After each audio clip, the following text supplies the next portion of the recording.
presented by Bell Tire.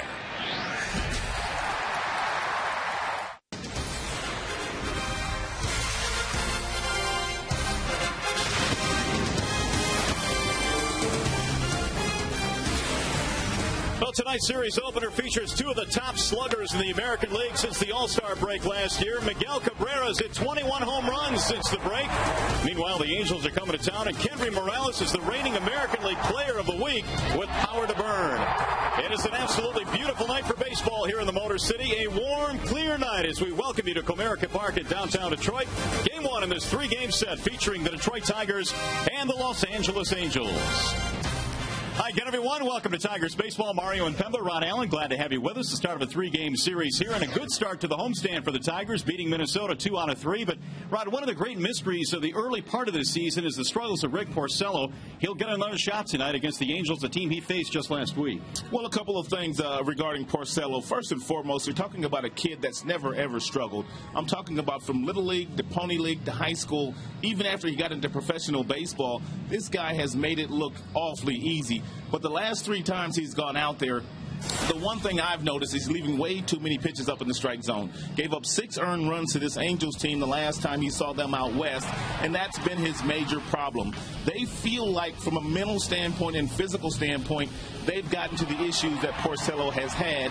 We'll point some of those out as this ball game unfolds tonight, but in a nutshell, what he really needs to do is he needs to pitch to contact. He needs to get the ball down in the strike zone. He needs to get back to that power sinker that he had. As a matter of fact, Rick Knapp and also Jeff Jones, the bullpen coach, they went all the way back to game 163 of last year to find a really good sinker that Porcello had in that particular game. So I expect him to do well today. All right, hopefully the turnaround begins tonight for Rick Porcello. These two teams met at Anaheim last week, splitting a 4-game series. We'll see what transpires here beginning tonight. Right now, with more on our coverage on the ball game tonight, let's send it back to the Call Sam studios, and here's John Keating.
Angels are in town this evening, starting a 3-game series. Good start to the homestand for the Tigers, taking 2 out of 3 against Minnesota. And if Detroit combines for 3 or more home runs in this game, make sure you bring a copy of the box score to a participating Arby's location tomorrow. You'll get a free small order of curly fries. You can find a copy of the box score in your local newspaper or at the Tigers page at foxsportsdetroit.com. Well, Mike Scioscia is at the helm of the Los Angeles Angels. They're playing a whole lot better than they were early in the season. And here's his starting lineup tonight, presented by Honda Bloomfield. It'll be Eric Ibar leading off and playing shortstop for the Halos, followed by Bobby Abreu in right, Torrey Hunter in center. Hideki Matsui is the DH cleaning up. Henry Morales on the last homestand of 400 average. He's been red hot. Juan Rivera is in left field. Their bottom 3 is Kendrick, Napoli, and Brandon Wood. Here is the scouting report on Rick Porcello, presented by Ace Hardware. Well, it's safe to say that the last 3 times Rick has gone out there, pretty much the first 3 times he's ever struggled as far as pitching is concerned. He's probably been dominant all his entire life. For that very reason, they've made some adjustments. We'll talk about them during the course of the game, but it should help the sinker ball against Los Angeles today. And because he's made those adjustments, now it's up to Rick to regain and trust his stuff again. Let's take a look at the Tigers defensively, presented by Beaumont Hospitals. Bosch in left, Jackson in center. Ordonez got his 2,000th career hit last night. He's back out in right.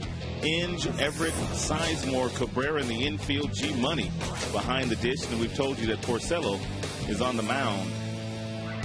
Well, Rick Porcello has given up 6 runs in each of his last 2 starts. Therefore, the ERA is elevated at this point. And he is ready to go to work now. It'll be Eric Ibar, Bobby Abreu, and Torrey Hunter on a gorgeous night for baseball here at the ballpark. How about 81 degrees at game time? First pitch of the ball game is high, 1-0. I would venture to say this is the warmest it has been so far this year at game time. Spectacular. Ibar off to a 256 start. And Porcello deals a strike on the outside corner, 1-1. Angels must feel like they're playing in Southern California, although when we were out west, it was pretty chilly for those 4 days. And rainy, which was kind of odd. 1-1 is fouled back out of play. Ibar still getting adjusted to that leadoff spot, and quite often this year, he has had to hit with 2 strikes. As a matter of fact, in 90 plate appearances, 40 of those with 2 strikes for Ibar, because he's in the middle of trying when to swing, when not to swing, and because of that, he falls behind quite often. The 1-2 is low. 2 balls, 2 strikes. Tough job for Ibar trying to replace the very talented all-star they had leading off last year, Sean Figgins, who left to go to Seattle. Ibar right now 7 for his last 35. And a bouncing ball foul. It's one thing good leadoff hitters have to have the mindset to do, and that's not to be afraid to hit with 2 strikes. You can't be afraid to take pitches.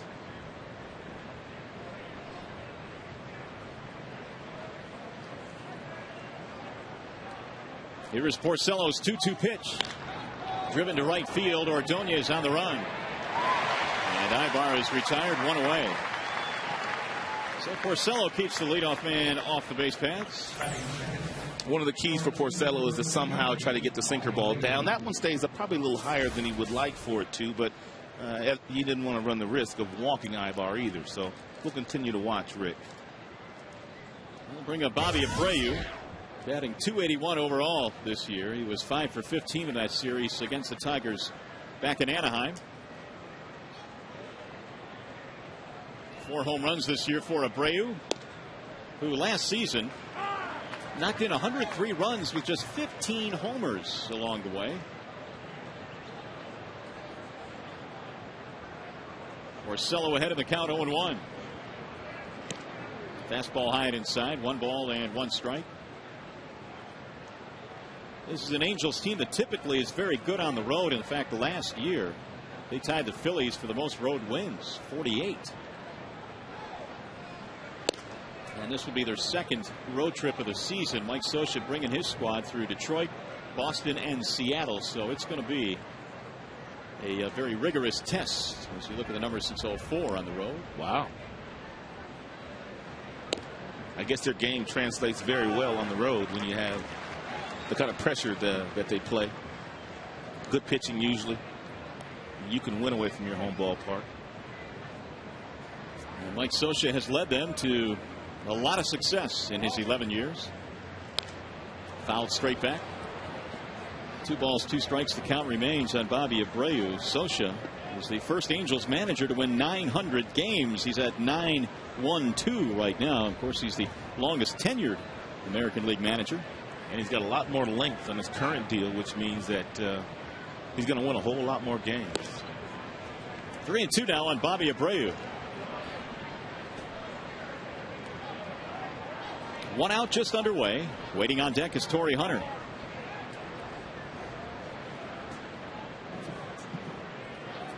Here's Porcello's 3-2. That'll go foul right by Alfredo Griffin in the box at first base. Abreu had an 8-game hitting streak snapped on Wednesday. Yesterday, a travel day for the Angels.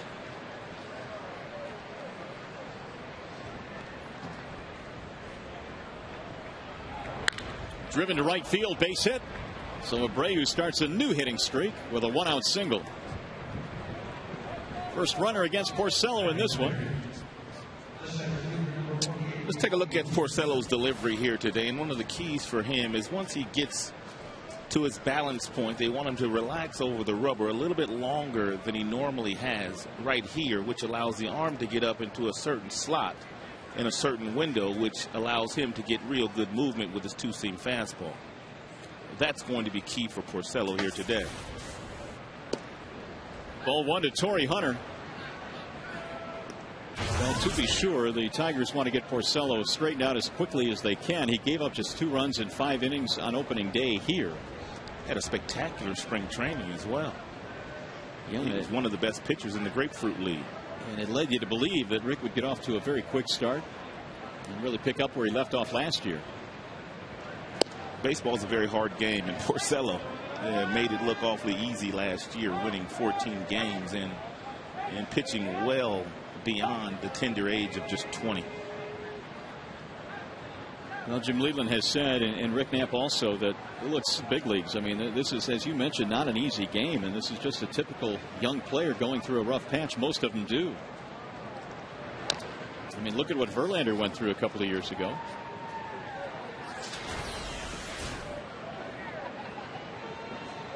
But here's what Porcello has been able to do every step of the way. I mean, he was obviously dominant in high school. In A-ball, he led the league in ERA in the Florida State League in 08. And then the Rookie of the Year, Tigers Rookie of the Year last year, and made a bid really for American League Rookie of the Year. Quick throw back, and Abreu is back in there. Bobby, this year with 3 stolen bases, he is the only active player with 350 steals and 250 homers.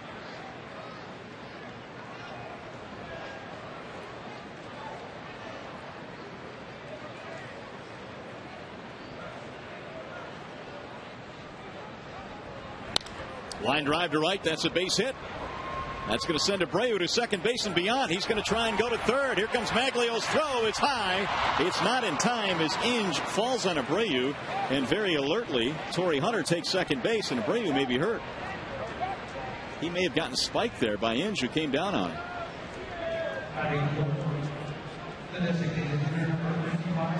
And Torrey Hunter has been a very good hitter since coming over to the Angels. Not a bad located pitch there, but Torrey Hunter looking to go the opposite way, and Maglio airmails the cutoff man, which not only allowed Abreu to get to third base, but it also allowed Torrey Hunter to get to second base. We don't see Maglio throw balls that high. That ball had to slip out of his hand, as high as that throw was. Well, an early opportunity now for the Halos, and here is Hideki Matsui. He sends a bouncing ball to second base. This will get a run in. And Matsui gets an RBI. 1-0 Los Angeles as Hunter takes third base.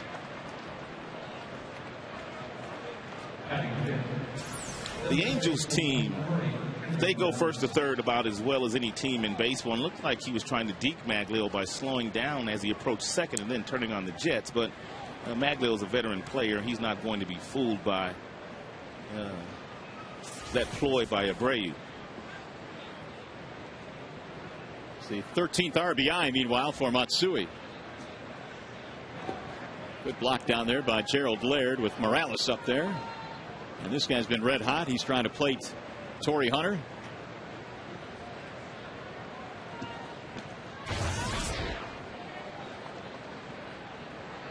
Kendry at 298, the player of the week in the American League. And a bouncing ball to second should get him out of the inning. And that is that for the Angels. But they get a run. They leave a man. We go to the bottom of the first. 1-0 Los Angeles.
Jim Leland's lineup card looks like this. It is presented by Big Boy tonight. Austin Jackson leads it off. He'll be in center field.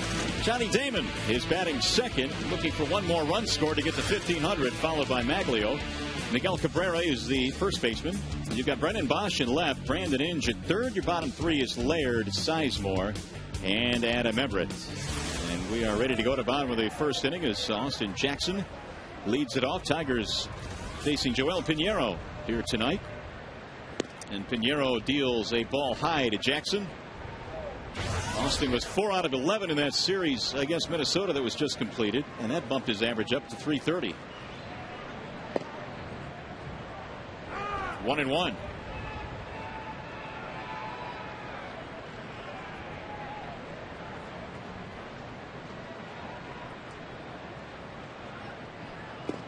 Low and inside, 2 balls, 1 strike on Jackson, who has been on base in 17 straight games.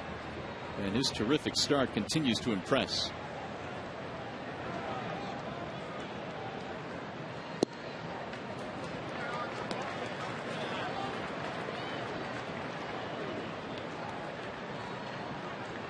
Three and 1 on Jackson.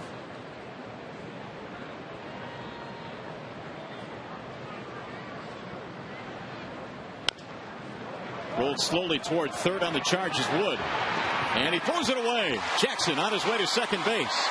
He is motoring to the bag, and he'll stop there, and the Tigers have something going. Wood knew he had to rush that throw at the speed of Jackson, and he just flat out threw it away.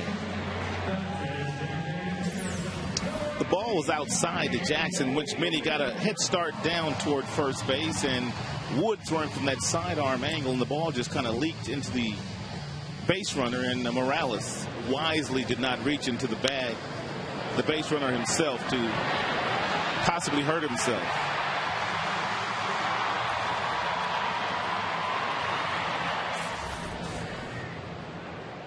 So the tying run is in scoring position. A single E5 is the ruling on that play, so give Jackson another base hit. Damon showing bunt, lays one down foul, third base side. Johnny had his 15-game hitting streak come to an end last night. It was a pretty good run. His average at 309, and boy, did he have a great series against the Angels. He hit 500 back at Anaheim.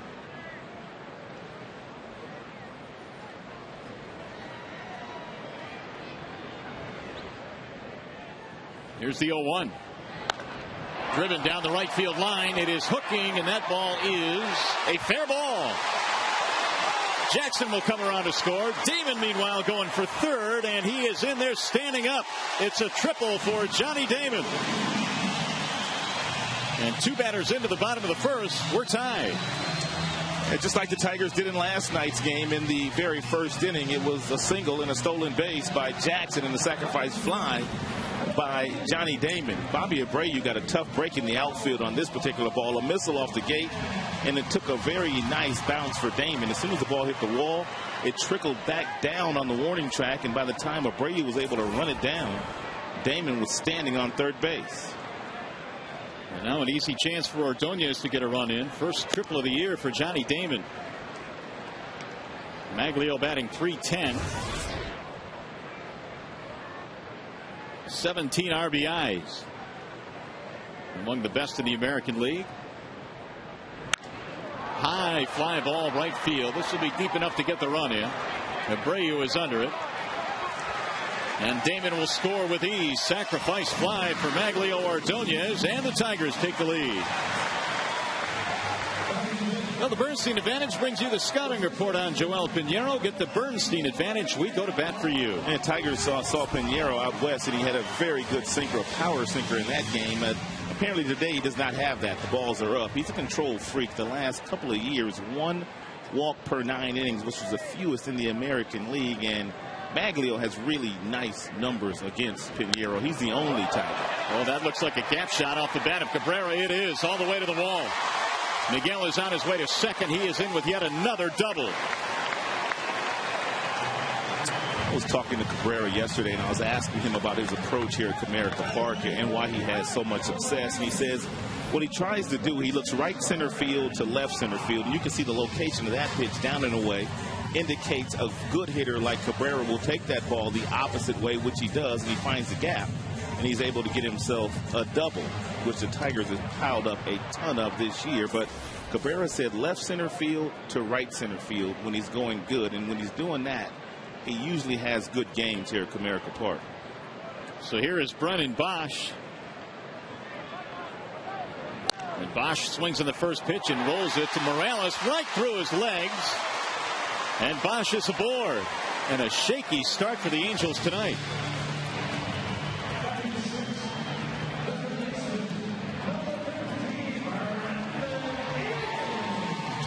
Well, if you're the Tigers, you have to continue to capitalize on the mistakes that the Angels are making here in the very first inning, because it's not a team that usually makes mistakes. So you have to capitalize and score as many runs as you possibly can.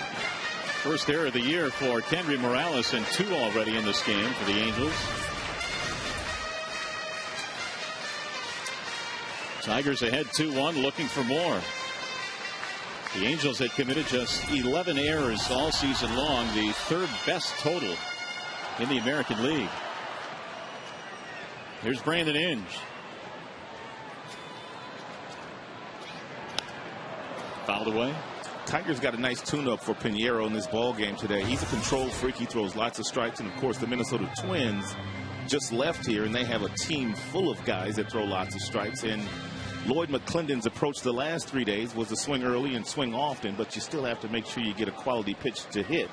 And it looks like the Tigers have come out swinging again tonight. Well, he was bobbing and weaving through 7 1/3 strong innings against the Tigers. Gave up 9 hits in that game as you look at his season numbers. But the Tigers in that start stranded 8 men. So they had their chances. Pinheiro's one of those guys that will give up quite a few hits because he does throw so many strikes. He doesn't walk a whole lot of people. And that kind of goes hand in hand with guys like Pinheiro. We saw Baker a couple of days ago. He was the same way. Lots of strikes. Carl Pavano gives up quite a few hits as well. They throw lots of strikes, but they're not overpowering. Now the 1-2. Checked it, and he went. He tipped it actually into the glove, they say, for strike 3. Napoli holds on.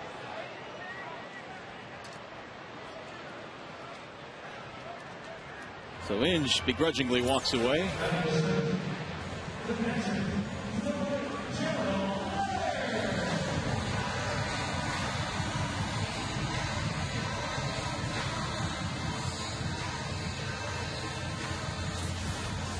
Exmo will tell you for sure. Here's Gerald Laird.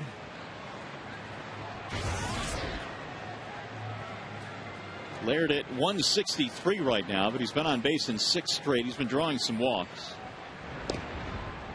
And a strike called up with the right hand goes Brian Runge. By the way, the double by Cabrera in this inning now gives the Tigers 65 for the year, and they have doubled in 19 consecutive games. The 0-1 on the ground, hard towards short. Nice play by Ibar. He'll fire to second for the force, and the tough luck continues for Gerald Laird. So the Tigers will settle for 2 runs in the inning thanks to some pretty good D there by Eric Ibar.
Stability since 1849, and by Comcast. Call 1-800-COMCAST for TV, phone, and internet.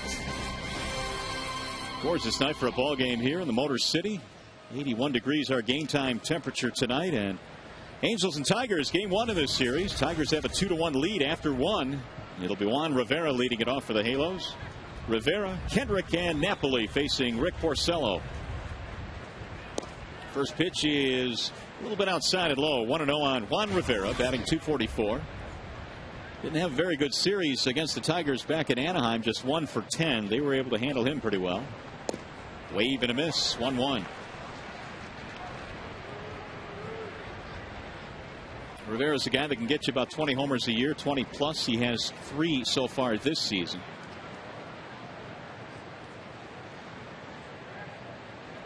The 1-1 pitch.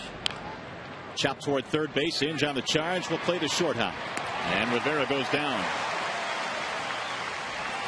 And one of the things that Inge is able to do at that position is he recognizes very early what he needs to do. You can see him surround that ball coming from the third base foul line, which kind of got his momentum going back toward third base, and he kind of flipped it underneath, although very accurately, over to Cabrera at first. So here is Howie Kendrick. I was talking to Brandon about that play the other day. I said, you've been getting a lot of those short hops that you've had to charge and make those off-balance throws. Those are really difficult plays. And he said, well, you know, for me, it's really one of the plays I like to make. It's not really all that hard for me. He has tougher plays where he has to kind of judge the hop. That one he just charges, and he'll play the short hop and really has no problem with it. And no fear of the short hop. The 1-1 is a strike called, 1-2. He's been one of the better third basemen in all of baseball since taking over that position in 06. Gets to lots of balls, very accurate with his arm. He loves to play third base. He didn't like catching very much. 2 balls, 2 strikes. Yeah, he was honest about that. Catching is certainly a different animal that requires a tremendous amount of concentration. Checked his swing, and a strike is called by Brian Runge. Didn't need any help, and Kendrick is out on strikes. Pretty good little breaking ball right here. Kendrick couldn't hold up on it, and you could see that clearly went too far. Well, this game is available in crystal clear high definition on Fox Sports Detroit HD, sponsored tonight by Comcast. Nice crowd with the Angels in town here as we start up the weekend. Here's Mike Napoli, who has scuffled offensively this year. The Angels have been losing catchers by the bucketful, it seems. Of course, Jeff Mathis went down with a fractured hand the last time the Tigers played the Angels last week. Is that other kid okay that Teixeira ran over? Yeah. Wilson took a wicked shot, and I believe suffered a concussion on that play. But he's going to be all right. That was wicked. Violent collision.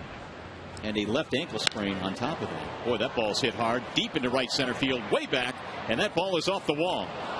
And it gets away from the center fielder Jackson, so Napoli will rumble to third base, and he is going to be in there standing up. That ball must have hit the concrete right at the bottom of the scoreboard to trickle back into center field that far.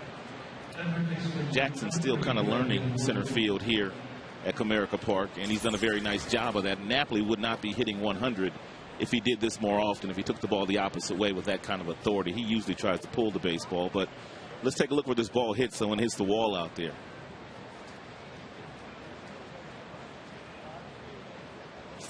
So the tying run at third base, and a strike called on Brandon Wood. A slugfest here early. That triple by Napoli is just his fourth career triple. He had only one last year, so he's reached that quota. Brandon Wood has started the season really struggling, but he has come on a little bit of late. He's 8 for his last 18, and they're waiting for him to take off offensively because this kid in the minor leagues was a bruiser. Hit a ton of home runs. 1 ball, 2 strikes. He was a shortstop coming up. He has moved to third base at the big league level. Of course, they are without Sean Figgins now, who has moved over to Seattle. Napoli represents the tying run. And another foul back out of play. 96 that time from Porcello.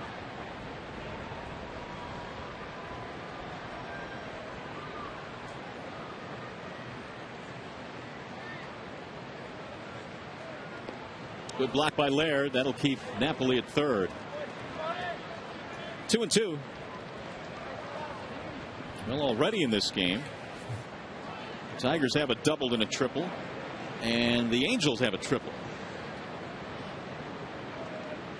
Fast start to this one tonight. 2-1 Detroit in the second.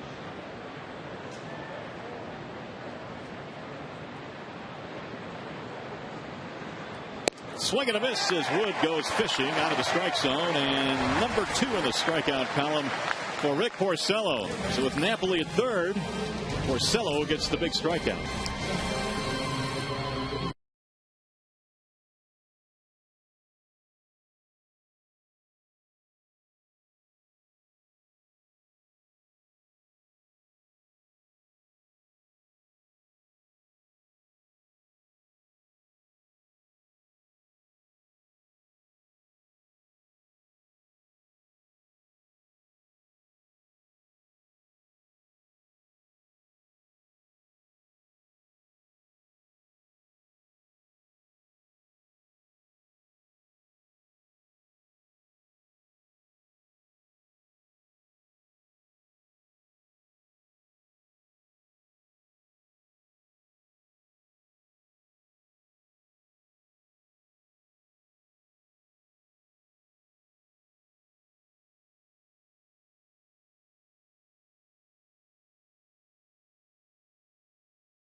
triple in the second. Tigers still lead 2-1 in this game as we go to the bottom of inning number 2. Scott Sizemore leads it off, shows bunt, and takes a strike from Joel Pinheiro.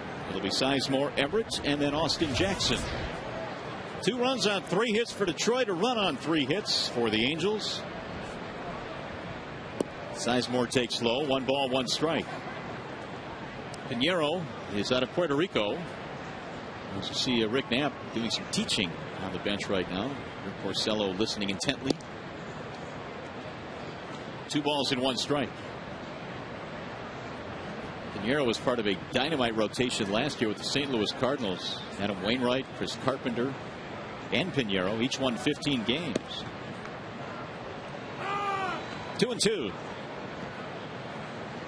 6'1", 200-pounder, 31 years old.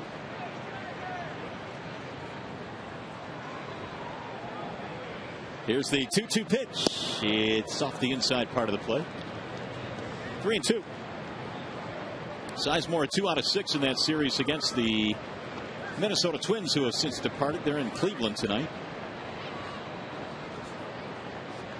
And already beaten the Tribe 5-0 tonight. Justin Morneau is back in their lineup this evening. 3-2 offering. Fouled away. I know Dontrell Willis said as much. He was very happy with the fact that Maurer and Morneau decided to take a day off yesterday, but not to take anything away from what D-Train did. He was sensational.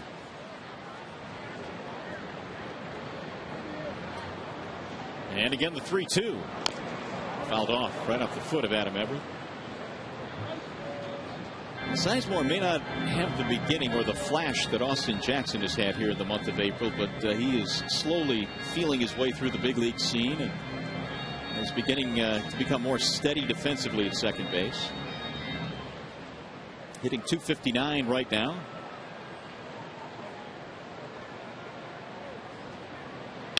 And a bouncing ball deep in the hole. Boy, Ibar can go and get it, and he can throw it. And Sizemore is out. That's the second time Ibar has had to go to the hole. Well, the Tigers' offense this year has been awfully good. Lloyd McClendon's sleeping a whole lot better these days. Yeah, last year was difficult for Lloyd and the entire Tigers offensive club. But this season, with the new approach and some of the ideas that Jim had for Lloyd and his team going into spring training, better 2 strikes, more patience, driving in the runs you should drive in, their numbers are up across the board. Here comes Adam Everett. Everett swinging on the first pitch. Skies one to right center field. Bobby Abreu is under it. 2 gone. Hey fans, be at Comerica Park this Saturday for the 105 game against the Angels, and don't miss the on-field clinic beginning at 11 a.m. The first 10,000 fans receive a Tigers team calendar. For tickets, call 866-66-TIGER or log on to Tigers.com. Here's Austin Jackson, who was credited with an infield hit back in the first inning. Strike 1 on Jackson. Austin now has scored 19 runs this year, which is a team high. And of course, you expect that out of your leadoff man, but as a rookie, Austin has been ahead of the curve a little bit offensively.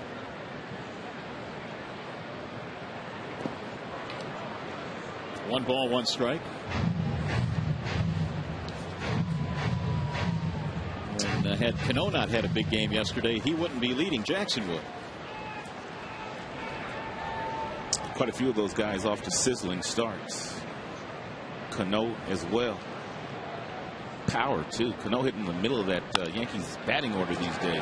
Ibar, long way to get this one. Good luck. No chance. And Jackson has himself another hit. Ibar is demonstrating a tremendous amount of range at that shortstop position here tonight. Jackson way too fast, but still very impressive at the amount of ground that Ibar is able to gobble up here.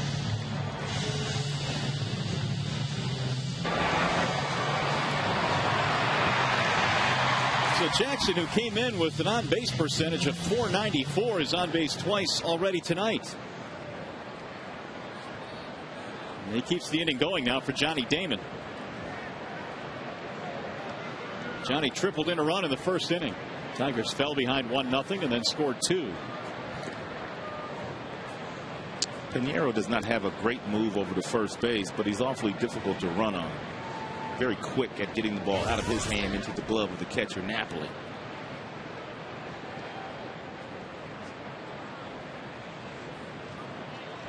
But opposing teams will still run on Napoli, regardless of how quickly Pinheiro gives him the baseball.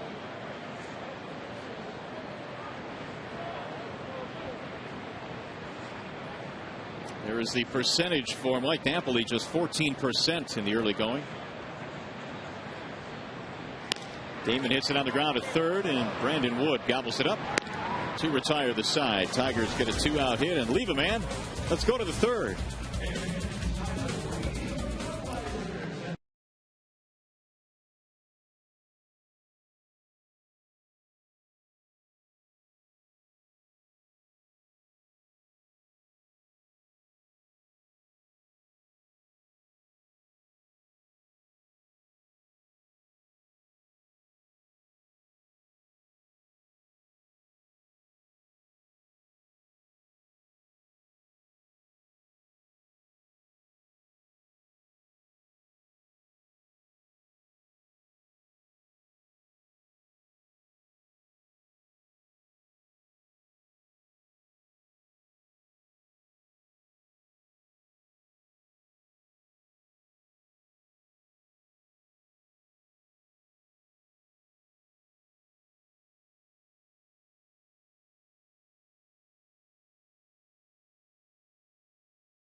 Oh, that's a carousel. No, that's a Ferris wheel. The thing that goes round and round up in the sky, that's what that is. There you go. You got it. You got it. Anyway, it's cranking out rides today. The kids loving their time at the ballpark. And the Tigers have a 2-1 lead. 2 runs on 4 hits for Detroit, a run on 3 hits for the Angels. Porcello back to work, and is facing Eric Ibar, the top of the order. Ibar, then Abreu, and then Hunter.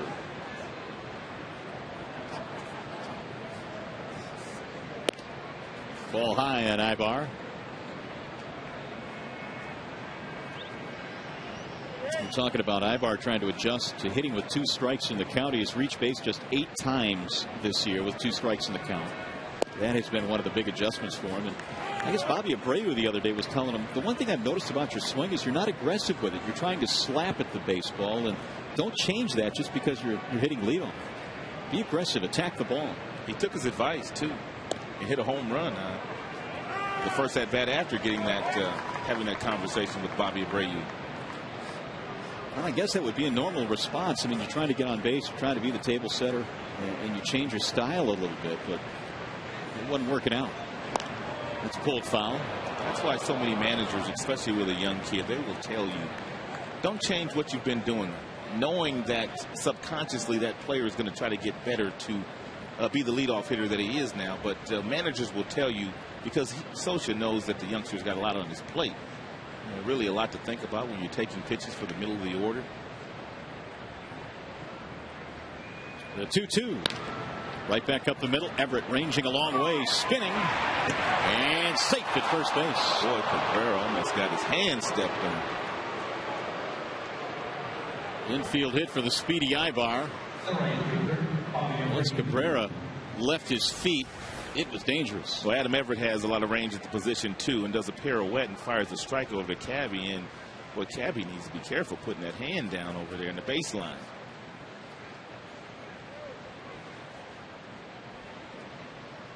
4th hit of the game for the Angels. Tying run is on now for Bobby Abreu. Abreu had a base hit, scored a run back in the 1st. Strike one.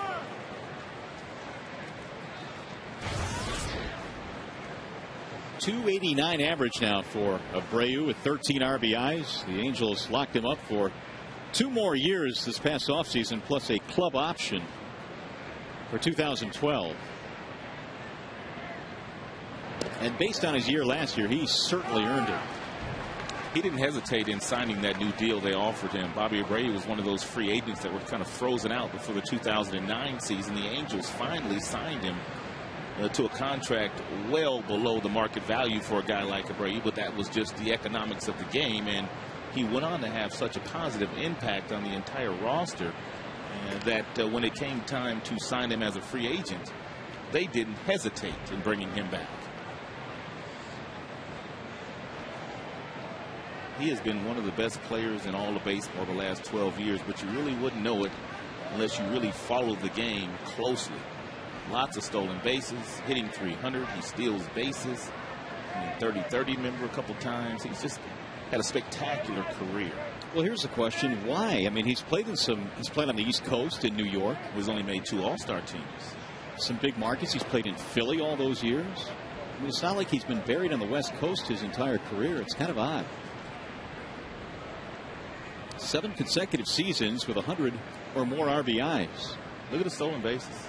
11 straight with 20. Stole 30 last year for the Angels.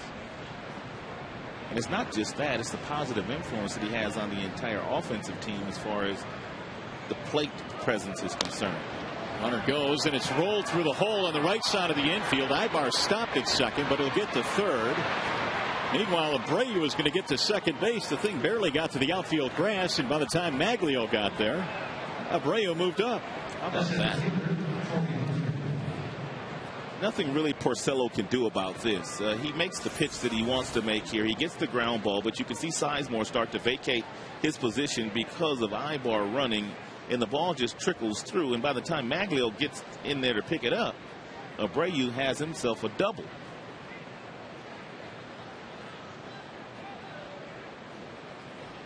Well, Abreu had to be smelling that double halfway down the line. And he hustled his way in there and realized that Maglio was not going to be able to get there. And so a big-time threat now for the Angels with nobody out. And the middle of the order coming up, Torrey Hunter. Not a very impressive one, but it was the 8th double of the season for Abreu.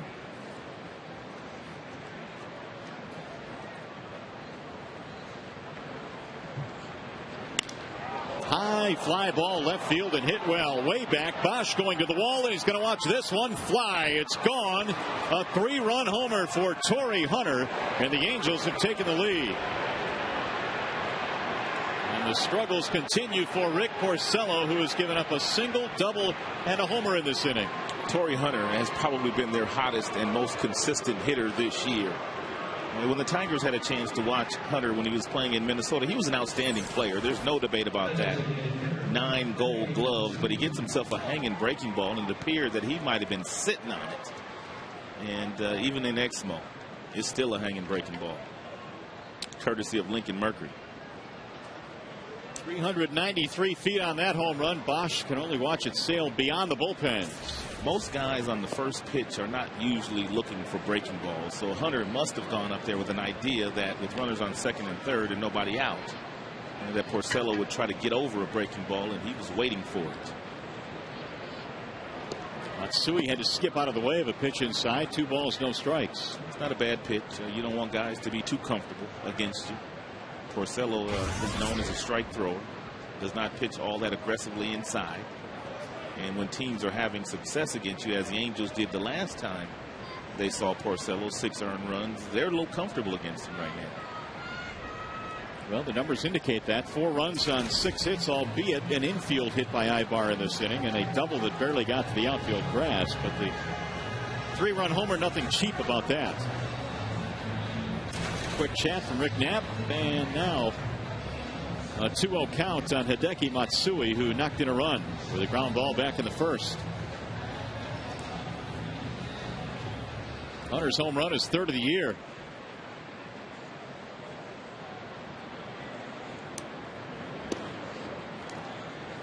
Two and one on Matsui.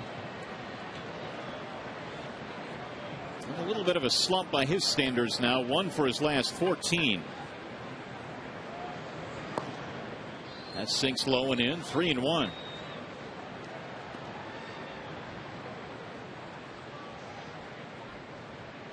Matsui played 10 years in Japan before he even came to the States. And he has taken a walk. Nope, he has taken a strike. 3 and 2.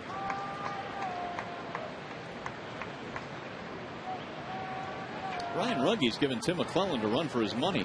He was rather slow that time. 3-2 pitch. Grounded to first base. A short hop there by Cabrera. One away, and while we have a chance, let's check in with John Keating as we go back to the studio. Some information on the Twins game tonight, Keats.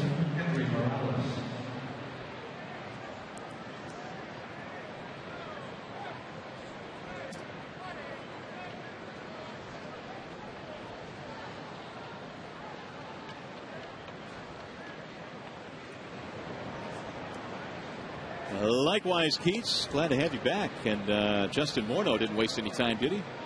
No, Tigers were fortunate he didn't play the last couple of days of that series. And Tigers were able to win the series. They outplayed Minnesota the last 2 days. Kendry Morales 0 for 1. But you get the feeling it's going to be between several teams in the Central. All the way through, down the stretch. A lot of parity in this division. Scott Sizemore has this one, and Morales is now 0 for 2. So Porcello getting his ground balls at least.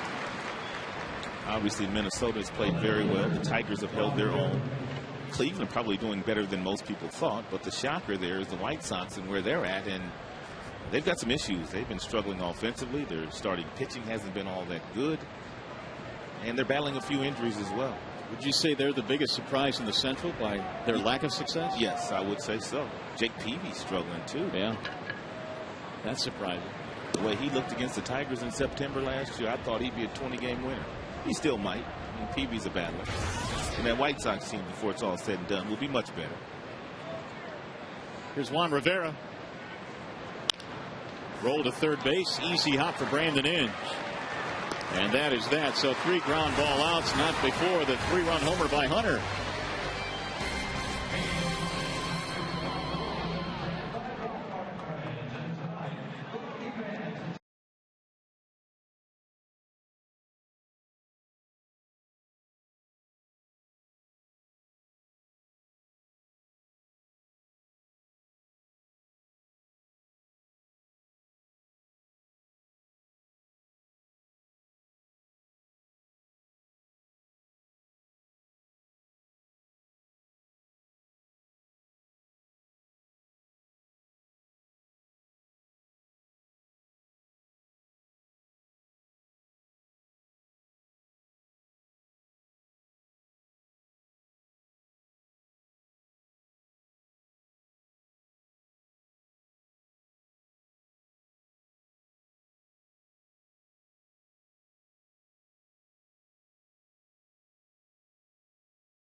Run home run by Torrey Hunter, and the Tigers try and counter now in the bottom of the third with Maglio Ordonez, the middle of their lineup. It'll be Ordonez, Cabrera, and then Brendan Bosch. And Pinheiro used to be one of those guys that when he came up with Seattle, he was anywhere from 92 to 95 with his fastball. But after spending some time in St. Louis under the pitching guru Dave Duncan, Dave Duncan kind of convinced him into giving up some of that velocity to find the sink and to find the command in the strike zone. And once he did that and bought into that, he has turned himself into a pretty good pitcher. Well, apparently so, because he went from 7 wins in 08 to 15 last year. And it's really that sinker ball that he's talked to so many of those guys. Wainwright comes to mind, Carpenter, a lot of those guys that Duncan has had. He has basically taught that two-seam fastball to. Wood deep behind the bag, and Maglio is out, 1 gone. And we'll bring up Cabrera, who had a big series in Anaheim last week. Well, if he continues to assault these Angels pitchers the way that he did in L.A. and here today, then they're going to stop pitching to him. You can't get him out in the strike zone. He hits the best, too. He hits closers. He hits #1 starters. Clearly one of the best talents in the American League. No question about that. 364 the last 2 years against the Angels. Ball 1 to Cabrera, who doubled back in the first. Miguel was just 1 for 11 in that series against Minnesota. Bouncing ball back towards second. Howie Kendrick will throw him out, 2 away. When I think about that series, Miguel kind of got himself out a lot with good hard fastballs inside. This ball right here might be borderline strike off the plate, but it's one that he tries to get to an inside out to get to it. But some of the balls that he was swinging at the last couple of days were running way inside on Cabby, and you get to a point as a hitter where you're feeling so good at the plate and you're seeing the baseball so well, you think you can hit everything, but you can't. Well, a 1 for 2 now tonight for Cabrera. Here's Brendan Bosch, who rolls 1 to third base. And a snappy inning for Joel Pinheiro. 1, 2, 3 they go. A 7-pitch inning as we head to the 4th.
The AT&T trivia question: what former Angels All-Star attended Detroit Northwestern High School with Willie Horton? That's a really good question tonight. Former Angels All-Star. They must have had a good team. And they played at the same time, so yeah, you must be right. Fun to watch, I'm sure. We'll get you the answer a little bit later on. Howie Kendrick leads it off. Kendrick, then Napoli, and then Wood. In a 4-2 game, Tigers trail by 2. Kendrick 0 for 1. How about Howie, all the damage he's been doing this year with the bat, hitting the ball all over the baseball field. A couple of days ago, he bunted successfully for a game winner. Man on third, 2 outs. He bunted in the walk-off bunt. You don't see that very often.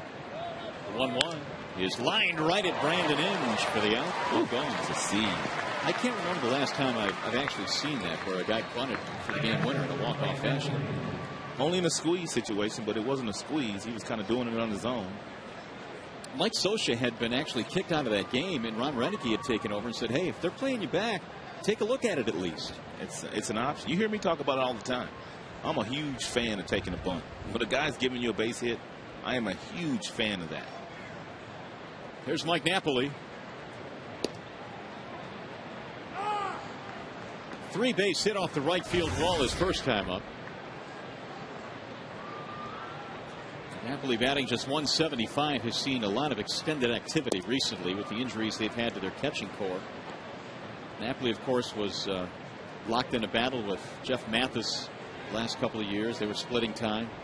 Looked like Mathis had won that job early this year, though. Yeah, because he was starting to hit to go with his defense. 1-2. Napoli, one of those guys that doesn't get cheated at the dish. He's a lift and separate guy, which means he's not trying to hit many singles. He's trying to trot around the bases. And a ground ball to short. Easy play there for Adam Everett. And Napoli is out, 2 away. Well, Gatorade is in Hockeytown to reunite 2 high school teams from 1999 for season 2 of Replay the Series. Catholic Central and Trenton are training for their game on Sunday, May 9th. And they'll settle the score with the help of Detroit hockey legends Gordie Howe, Brendan Shanahan, and Scotty Bowman. To learn more and for more information on where to buy tickets, check out replaytheseries.com. 2 outs now for Brandon Wood. Brendan Shanahan, everyone. Brandon Wood. We got a Brennan Bosch and a Brandon Wood in this game. And Wood has talent, but right now, looking at his spray chart before the game, just about every time he does make contact, it's to the pull field. And if he's going to start to get it going at this level, he's going to have to start taking some of these pitches on the outside corner and driving the ball the other way.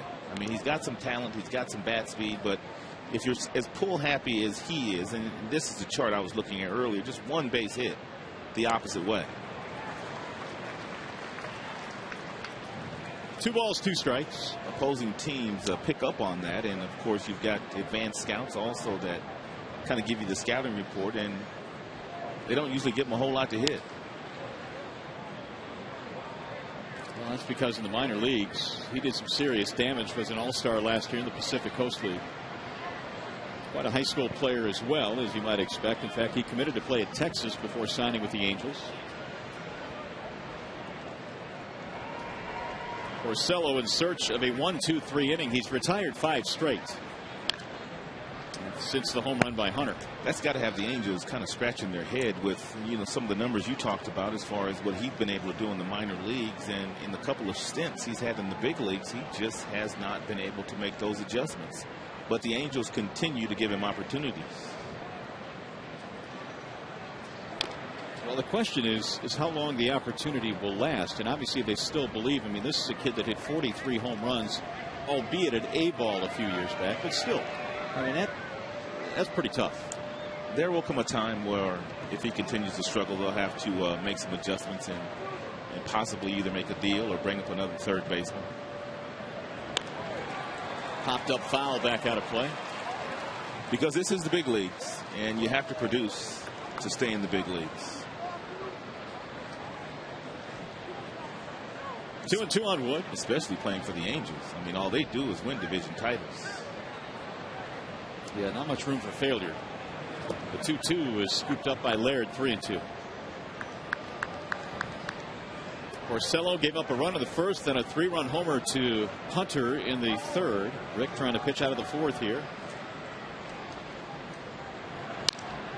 That's sent in the air to right center field. Hit pretty good. Jackson and Maglio going back. It's carrying, but Jackson runs it down in the triangle in right. Good to have them young legs out there.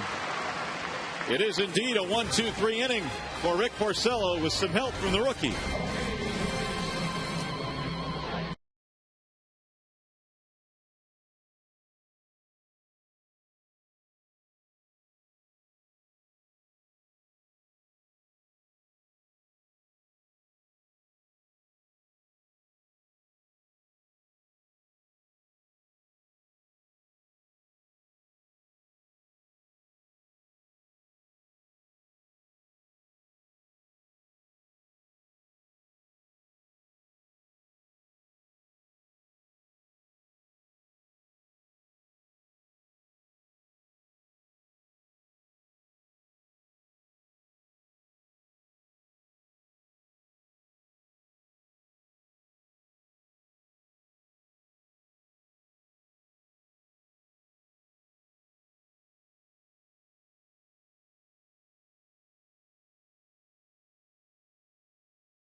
They run him down in center field. A terrific play ends the top of the fourth. The Angels still on top 4-2 as the Tigers come to the plate.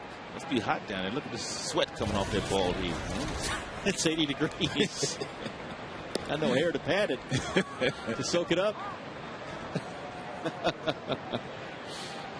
Well, just a couple of days ago had heaters in the dugout, but no such need tonight. Inge struck out against Pinheiro back in the first. He's 0 for 1. Tigers had a pretty good approach coming into the ball game against Pinheiro. It was swinging early and often, but they were getting good pitches to hit. Last couple of innings, they haven't been as patient, and he's been able to get them out. Pinheiro has retired 4 straight. Got the Tigers in order back in the third. Now the 2-1. 3-1 on Brandon Inge.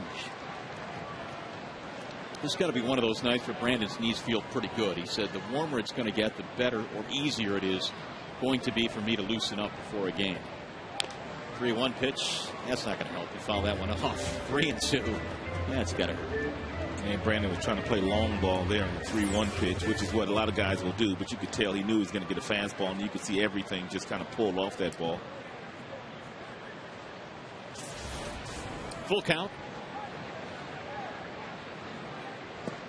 And he lost him. Ball 4.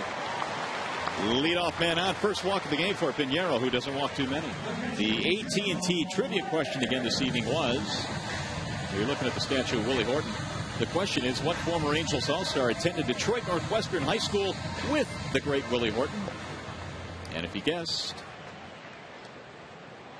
Alex Johnson, then you are correct. A 1970 All-Star, Alex Johnson.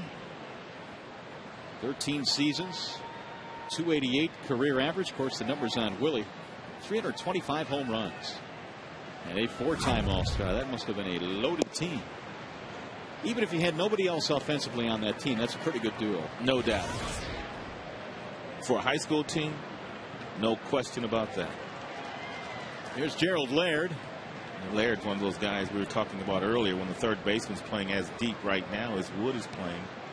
Go ahead and take that base hit down in that direction.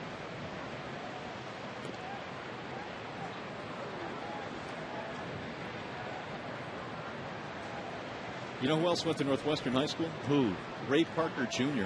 Ray Parker Jr.? Singer Ray Parker yeah, Jr.? Of really? Ghostbusters fame. Who are you going to call?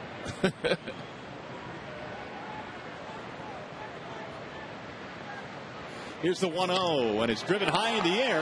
Left field, hit well. Rivera going back. This one might go, and it will. It's gone. A home run for Gerald Laird. That's a little better than a bunt. Much better than a bunt. His first of the season. And that's got to have Gerald feeling pretty good right now.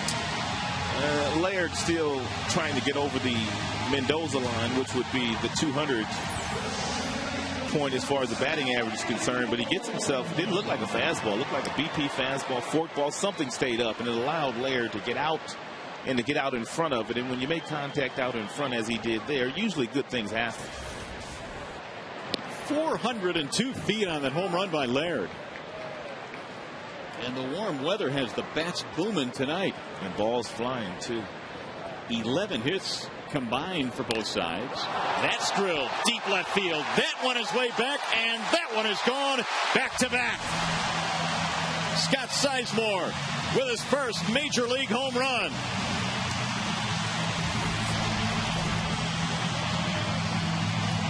And the Tigers have taken a 5-4 lead. Tigers had a nice approach in the first, second, and third. It was not that good, but they've come back out in this inning, and they've made some adjustments, and they're going to give him the silent treatment. How about this? This is beautiful. Now, there they go. That's beautiful. When teams are doing that, they're having lots of fun. Real nice, short, quick, compact swing by Sizemore. One of those tailing fastballs that Pinheiro likes to throw. And Pinheiro had some difficulty in his last start against the Yankees because his sinker wasn't quite sinking. It was kind of sliding on the inner third of the plate to the right-handed hitters, just like that last one did to Sizemore, and Sizemore clobbered it. So hopefully they'll be able to get that ball back. for Scott Sizemore, his first big league home run. It's in the bullpen. No. His one way out. Gerald's one in the bullpen. Yeah, that one landed in the seats. Yeah. That's driven to right field, and Abreu is there for the out. It's the first out of the inning. So the Tigers go back-to-back. Of course, they did it on the 26th against the Rangers in the 9th inning to break that tie by Cabrera and Ames. Here's the negotiating going on to get that ball. Yeah, we'll give you this one. Give us that one. Those guys are easy. Just one ball. Some guys want tickets. Some guys want some sunflower seeds. They want all kinds of stuff. But all they had to do was just exchange it for a ball. 1 ball and no strikes on Austin Jackson. 2 more hits tonight for Jackson. .344 batting average. He is starting to settle in. Now, he was already settled in, but he was striking out a little more than he would have liked to. But now that's part of the package. I mean, that's just going to be part of the deal with Jackson when you got a young player this talented, this athletic, that's kind of learning on the fly to be a big league player. You're going to swing and miss. But boy, has he been good. Well, concentrate on the strikeouts all you want, but his on-base percentage near 4. So, I mean, that pretty much says it all. He leads the American League with 12 multiple hit games now. So you expect some ups and downs throughout the course of a big league season, but the ups out of the chute have been impressive. That's driven left center field, and that ball is going to get down. It's another hit for Jackson. He takes a wide turn and hustles back. A 3-hit game for Austin Jackson.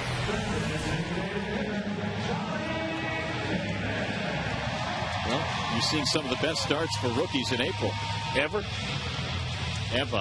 Wow. Impressive. Steve Boros back in 61 at 326. Cesar Gutierrez on that list. He was not known for his offense. Despite a 7-hit game that Cesar once had. Here's Johnny Damon. Damon 1 for 2. Johnny tripled in a run in the first. Slap toward left field. On the move is Rivera. This one is over his head. Here comes Jackson to third. He's going to come around. They're going to send him home, and he'll score. Damon has another extra base hit and another RBI.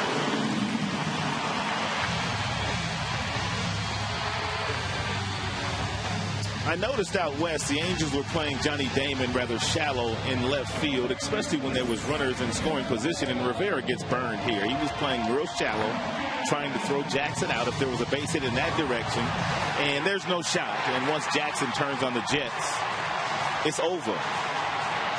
OVA, over. He's smooth. He's smooth on the bases, smooth in the field. The average is really smooth right now. You know you've arrived when you got him bringing you water. You've arrived. You don't have to get your own. Yeah, usually rookies got to go get their own water. He's arrived.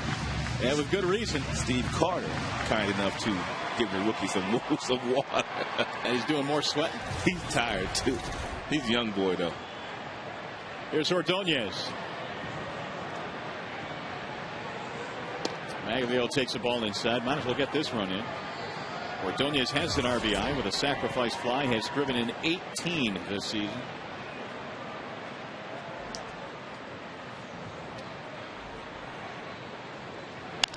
Bouncing ball left side for Ibar, who bobbles it. And he has no play. Boy, the Angels, one of the best defensive teams in the league this year, have committed yet another error. I can't remember the last time I watched an Angel team play as sloppily as they played here today. And we've watched Ibar make some dazzling plays already here today, but the routine play right at him just mishandles it. Third error tonight for the Angels, and the stoic Mike Scioscia not showing a whole lot of emotion, but you got to believe he's a little bit upset right now. Now you've got Cabrera up there with still only 1 out. Ball 1. Back-to-back home runs in this inning. Laird a 2-run shot. Sizemore a solo homer.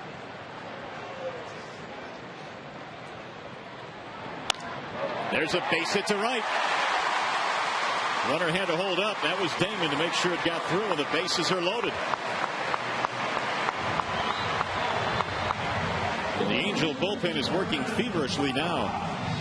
Matt Palmer is warming up.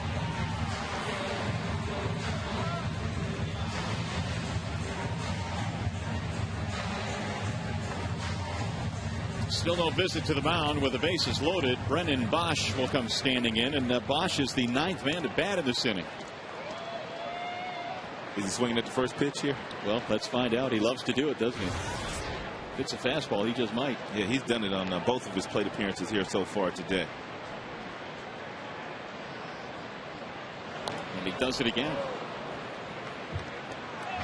0-1 on Bosch, who came up with the bases loaded a couple of nights ago against the Twins and doubled off the wall. Very nearly hit it out.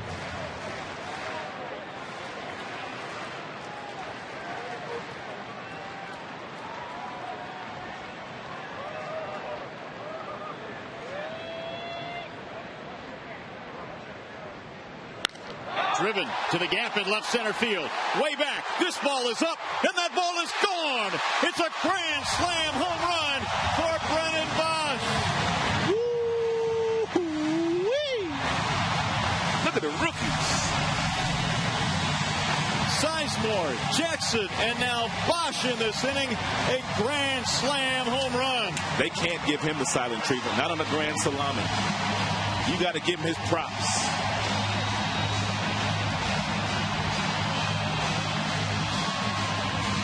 And a grin from ear to ear. And Mike Scioscia will make the change one batter too late. Oh, it's Bosch fired up.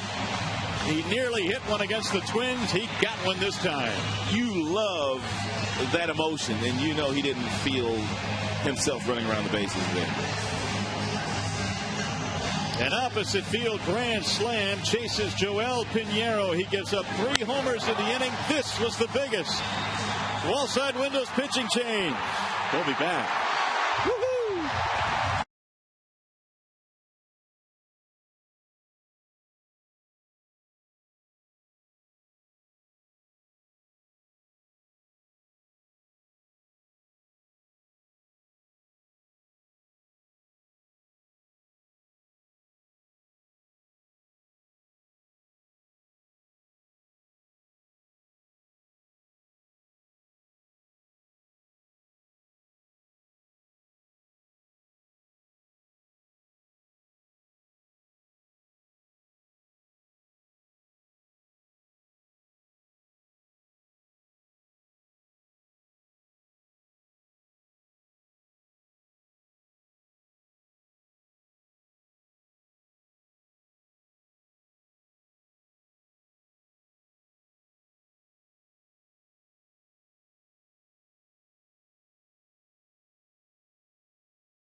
The best power in the Eastern League last year, and he's demonstrated some of that power here. Tremendous balance. You can draw an imaginary line right down the middle of his body, and to have that kind of juice the opposite way is impressive here at Comerica Park. And you hit the nail on the head. He was flying around the bases. Yeah, but once he found out it was gone and that hand went up, he broke it down a little bit. But he deserved it, right? It looked like that was a split-fingered fastball right there, forkball from Pinheiro, and that was the last pitch he was able to throw here tonight. Inge waves and misses, and down he goes via the strikeout. Meanwhile, it's time for the Tigers to figure out Palmer. Palmer came into a game in Los Angeles early. I believe the game Saunders got knocked out. And for whatever reason, the Tigers just have not been able to hit Palmer the last couple of years. His numbers are up, but numbers against Tigers are really good. So he is on to try and quiet things down here with the Tigers up 10-4. In a nutshell, looking back at those numbers of Palmer's, The 13 walks are probably the issue with him. 16 innings.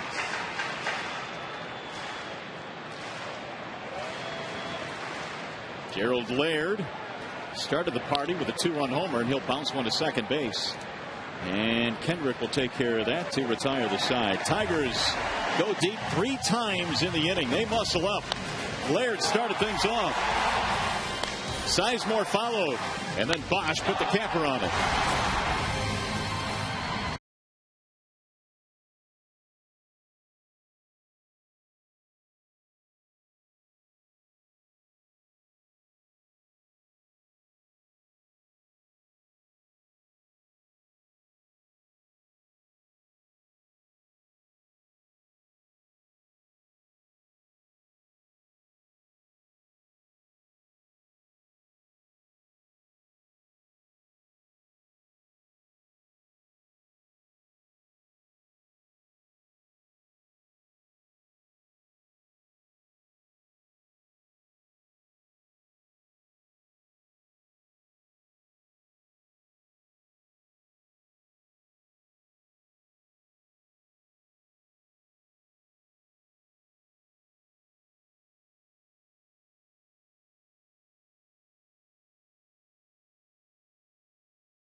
And by Jaguar. Visit your local Jaguar dealer to experience the 2011 Jaguar XJ. Well, that's the story here tonight. The Tigers have gone deep. Brendan Bosch has just hit his first big league home run. It's a grand slam home run. And now Rick Porcello has a 6-run spread to work with as we go to the 5th inning. Brendan Bosch still flying high. He is the new right fielder. Don Kelly is the new left fielder. Maglio Ordonez is out of the game, so Jim Leland has made a change. There's a tapper hit towards second. Sizemore. One gone. Very important for Porcello just to continue to pitch. Sometimes when you're given a big lead as a pitcher, and especially a young pitcher, you go out there the next couple of innings and you just try to throw strikes, which is always the plan, but you have to throw quality strikes, especially to this Angels team, because they could very easily get right back in this game. They're a talented bunch. So Porcello needs to continue to mix all of his pitches in here today. Bobby Abreu looks at a strike on the outer edge. So a little bit of history for a couple of Tigers tonight. First big league home runs for Sizemore and Bosch.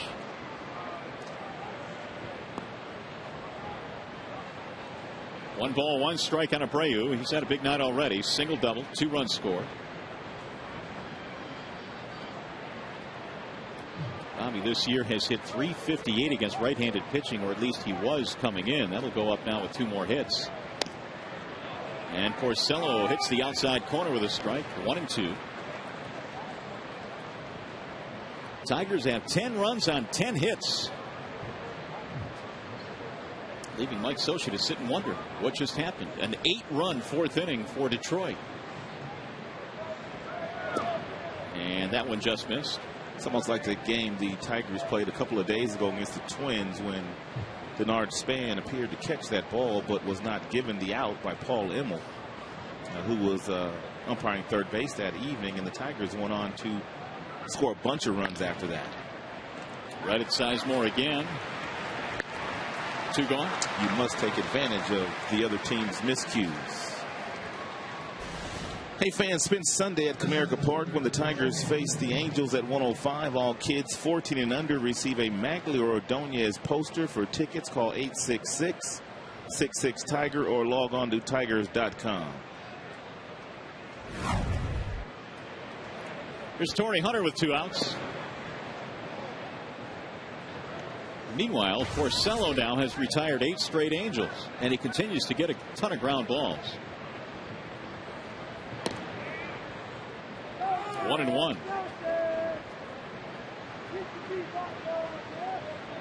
6 of the last 8 retired on the ground. Well, it's good to see him pitching with the kind of confidence that he's pitching with today, because after the last 3, his confidence was a little bit shaken. But it helps when you've got some eyes like Rick Knapp and Jeff Jones that can pick out what you're doing wrong and get you back in the video room and allow you to make those adjustments, which it appears he has done. Ooh, strike 3 called on Torrey Hunter. He did not like that call. 3rd strikeout for Porcello. You're watching Tigers baseball on Fox Sports Detroit, presented by Bell Tire.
.10-4 game, an 8-run 4th inning for Detroit.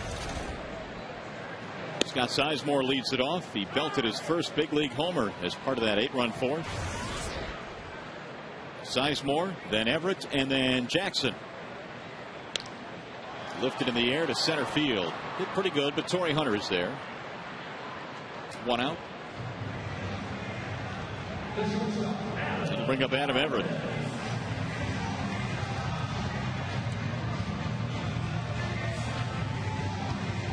Everett is 0 for 2. 0 for 5 in the homestand for Adam, batting .189. And Palmer deals a strike 0-1.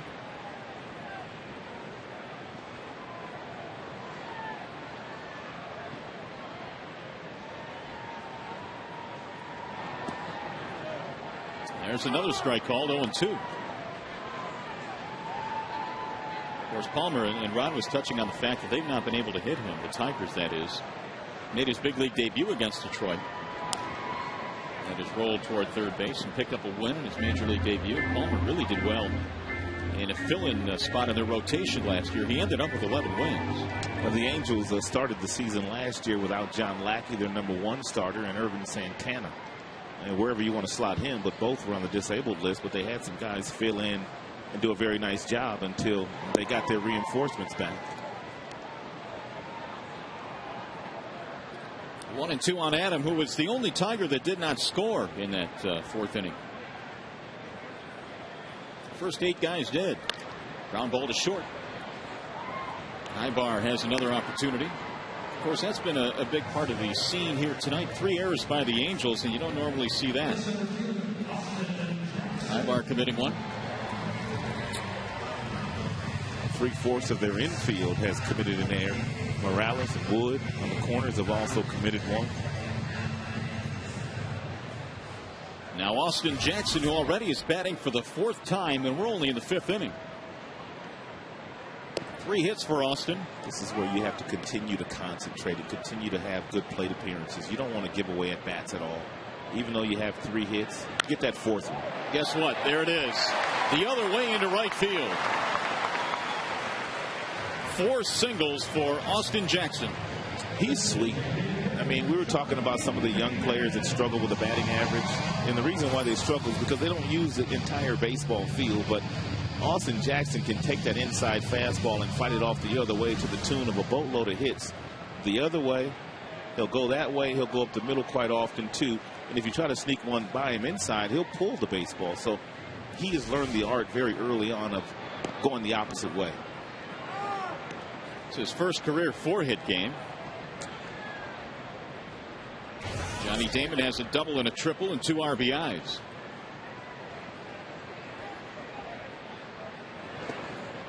Napoli able to stop it. Jackson, though, will move up, standing up.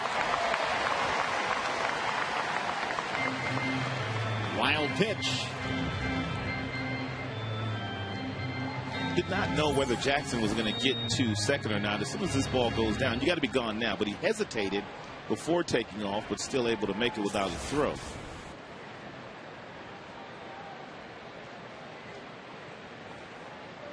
Damon now with 12 RBIs.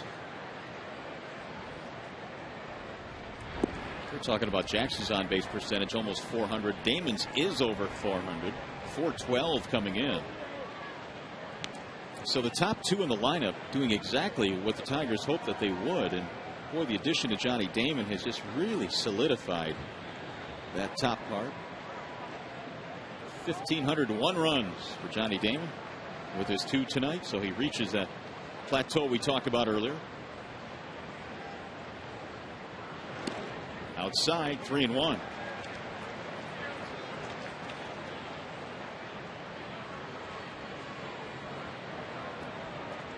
Don Kelly waiting on deck.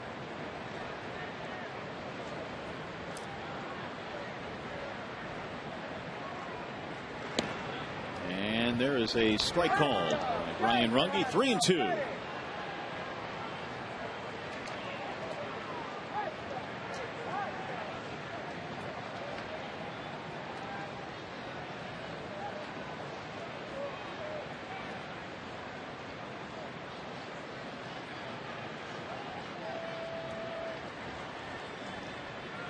Palmer had to come in for Pinheiro, who was bounced out of the game. Pinheiro's last batter, Brennan Bosch's grand slam home run. And 2 weeks ago out west, the Tigers couldn't touch Pinheiro, but they made the necessary adjustments, which were enabled them into knocking him out of the game. And the key blow was the slam that went 417 feet off Pinheiro, whose second start against the Tigers this year, not nearly as good as the first one. Big night for Brendan Bosch. And there is a ball down low and inside. Ball 4. Put 2 men aboard now. The first walk for Palmer. So here's Don Kelly batting in Maglio's old spot.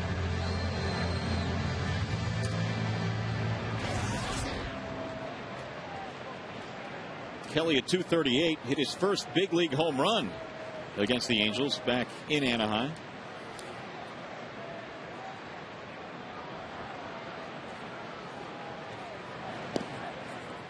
Strike 1. He hit it off Jared Weaver in the 5th inning of that game back on April 21st, a solo shot. Trying to pick up 2 here, Jackson and Damon.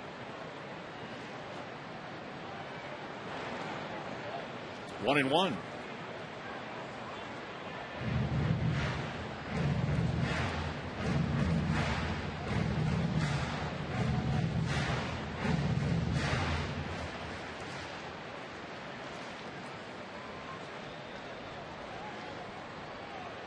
Rick Porcello, the recipient of 10 runs on 11 hits tonight, after the Angels had run out to a 4-2 lead. The Tigers answer with an 8-run fourth inning.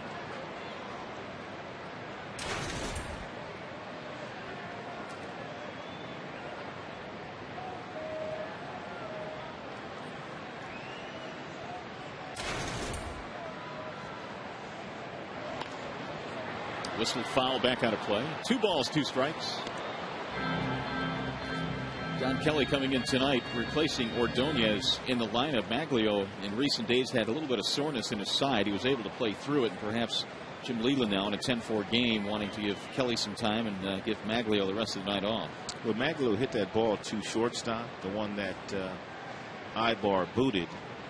He wasn't running very hard down the line. I think Jim might have sensed that and probably decided to get him out. Been a roller coaster tonight, back and forth, but the Tigers seize the game, or the lead, I should say, with a big fourth inning. Cabrera waiting on deck. Runners go on 3-2, and it's fouled away.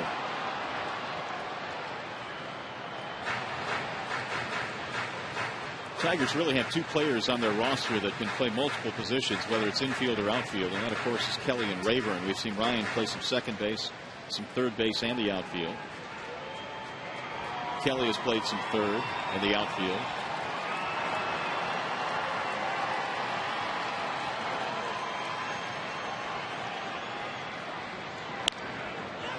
In the air, shallow left field. Ivar will go back for this one. And that is that for Detroit. They get a couple of runners, strand 2, and we're on our way to the 6th inning.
Porcello back on top of the hill facing the Angels. Hideki Matsui leads it off. He'll be followed by Kendry Morales and Juan Rivera. 9 straight retired by Porcello until there. A base hit in right center field. So Matsui is aboard. Right now, again, we go back to the studio, check in with John Keating. He's got some information now on the Yankees and White Sox tonight, Keats.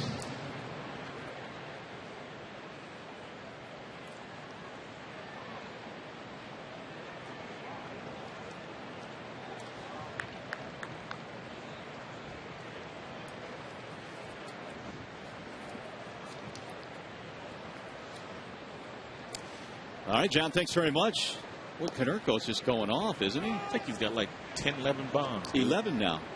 Golly. He's the only one hitting. Leads the American League. Yeah, you're right. That other the other parts of that White Sox lineup scuffling. Yeah, he's the only one hitting right now. Here's Kendry Morales. He's 0 for 2 and a couple of ground balls. Porcello could use one of those right now to try and turn a double play.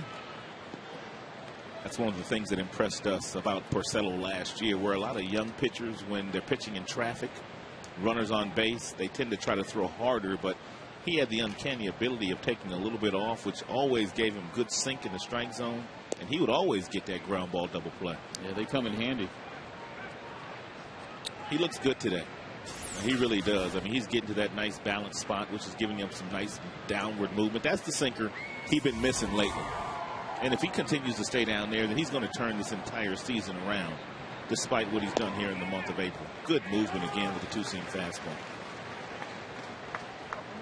You know, sometimes when you're struggling as a player, you can have a real small issue, as Porcello had the last 3 starts, and you can make it into a huge problem. And the next thing you know, you're trying to correct things that aren't really wrong. But they recognized what was wrong with him, and it didn't take them long to make the adjustment. Into center field. Jackson is on the run. He'll get there. And back to first base goes Matsui. What's going on around the big leagues? Some news and notes we want to pass it along. How about Tampa Bay? They lead the majors with a 17-5 record. Yep, they do. Baltimore continues to struggle despite the changes they make. Matt Capps, of all the guys that you would think would be leading the major leagues in saves, it would be Matt Capps. 12 of those bad boys. And that means the Nationals are winning some games. Yeah, they sure are. 1 game out. That bottom one, those puzzling, the White Sox. 222 average. Beckham, Quentin, Krasinski combined hitting the buckets of change. Their starting staff has struggled out of the gate a little bit as well, have the White Sox. But this much we do know. When we finally see them, the games will be intense and highly contested. They always are.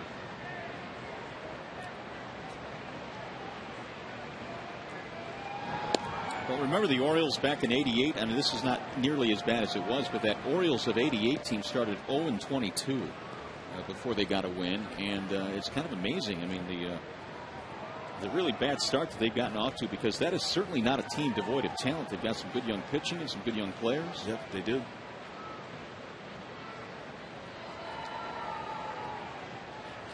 Torrey Hunter has a 3-run homer tonight for the Angels. That briefly gave them a 4-2 lead. Didn't last long, though.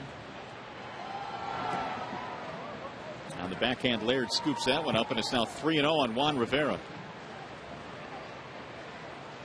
Information on Maglio Ordonez. It was indeed his side, abdominal cramping, so he is day-to-day. That's why they took him out. 3-0 pitch. 3-1.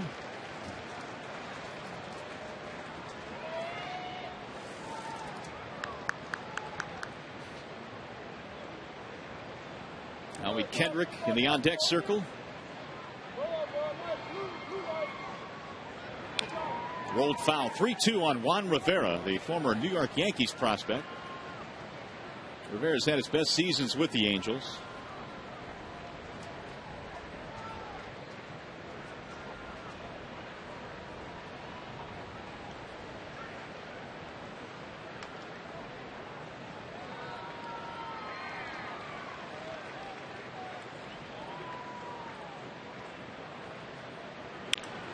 Rolled foul. This will get back into the seats. It skitters around.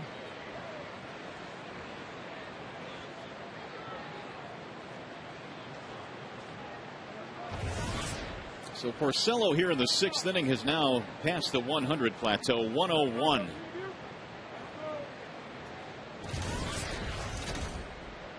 It's the first time this year he's thrown 100 pitches in a game. Driven to the air to left field. Kelly is on the run, still going. He will not get it, up against the wall. Matsui coming to third. Tigers having trouble digging it up, and Matsui will come around, and he's going to score. It's a double for Rivera and an RBI. So the Angels have their 5th run. Pretty patient at bat by Rivera.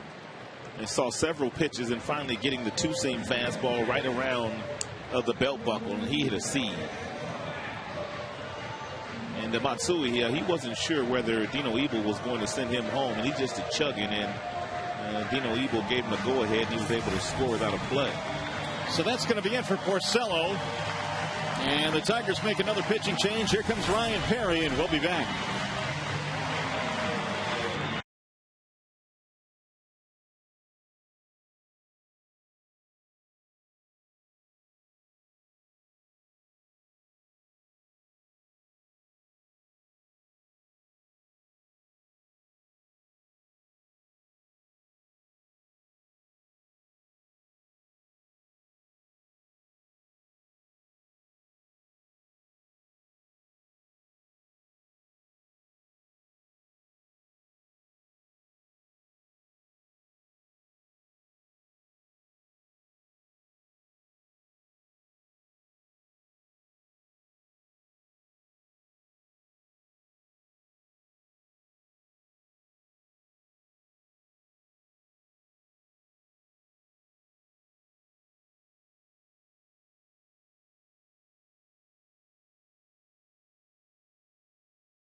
Look what they've done. Through 23 games, on average from '07 through '09, and through 23 games this year. Tremendous. The numbers don't lie. 8 wins, 8 saves. Opponent's batting average is very low. Unfortunately, there's one number on there that's not real good, and that's the 81 innings that they've logged already, the bullpen, which is the most in the American League. And as good as they've been, as a manager and a pitching coach, you know that you can't continue to pitch your bullpen as much as the Tigers have pitched theirs. Howie Kendrick, the batter, with a man at second base. Well, that Tigers pen had taken a step further in their last 12, an ERA of 1.07. Their bullpen ERA, the lowest in the American League. And night after night, Jim Leland has been able to count on them. The 1-1. 1-2 on Kendrick. Howie is 0 for 2. There are those numbers in the last 12. Opponents, by the way, batting just 152 against him.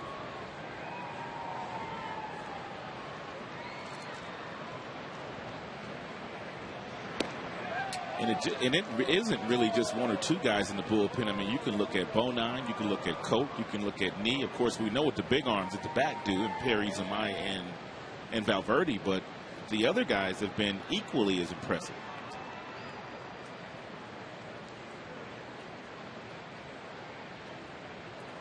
Here's the 2-2 pitch. And he got him, strike 3 in the outside corner. That long, drawn-out strike call by Brian Runge. And now Kendrick voices his displeasure.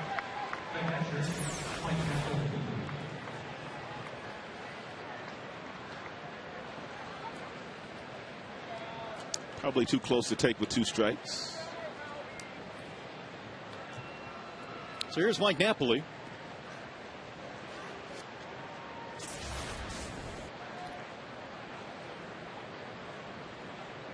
Napoli had a triple back in the second. He is 1 for 2. Waving a miss. Boy, Perry at 97. Here it is. Try and hit it. Napoli at 171.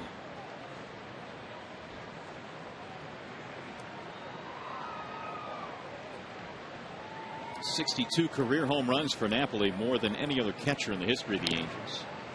It's fouled off, and now he's down 0-2.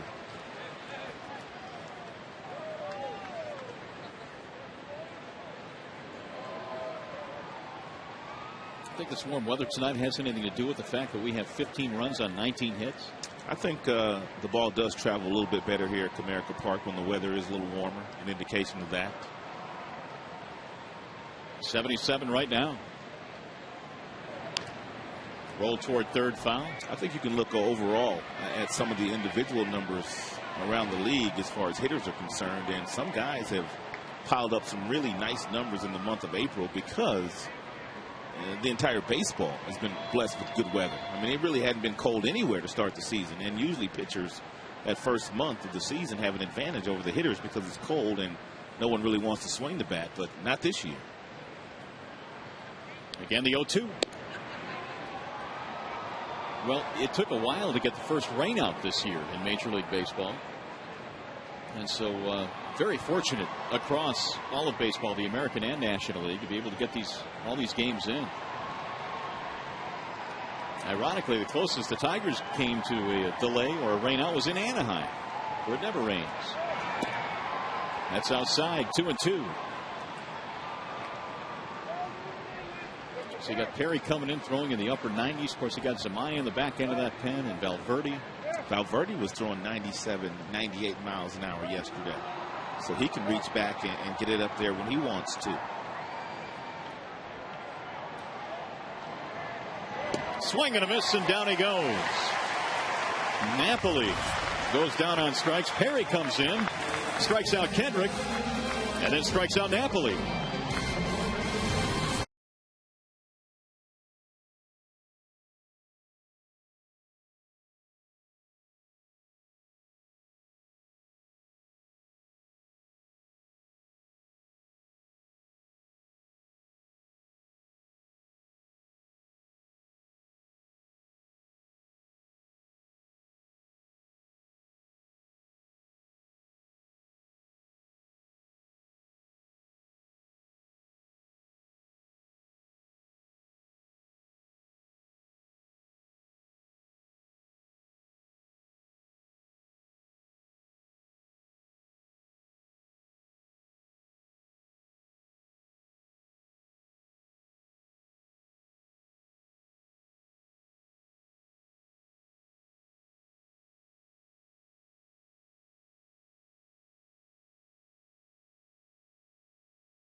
couple of errors that were made in this game. One by Wood, the third baseman, very early on. And then Ibar, after making a couple of dazzling plays, the one right at him, mishandled. And the Tigers have taken advantage of those miscues. Coors Light Freeze Cam always brought to you by your Frost Brewed Coors Lights.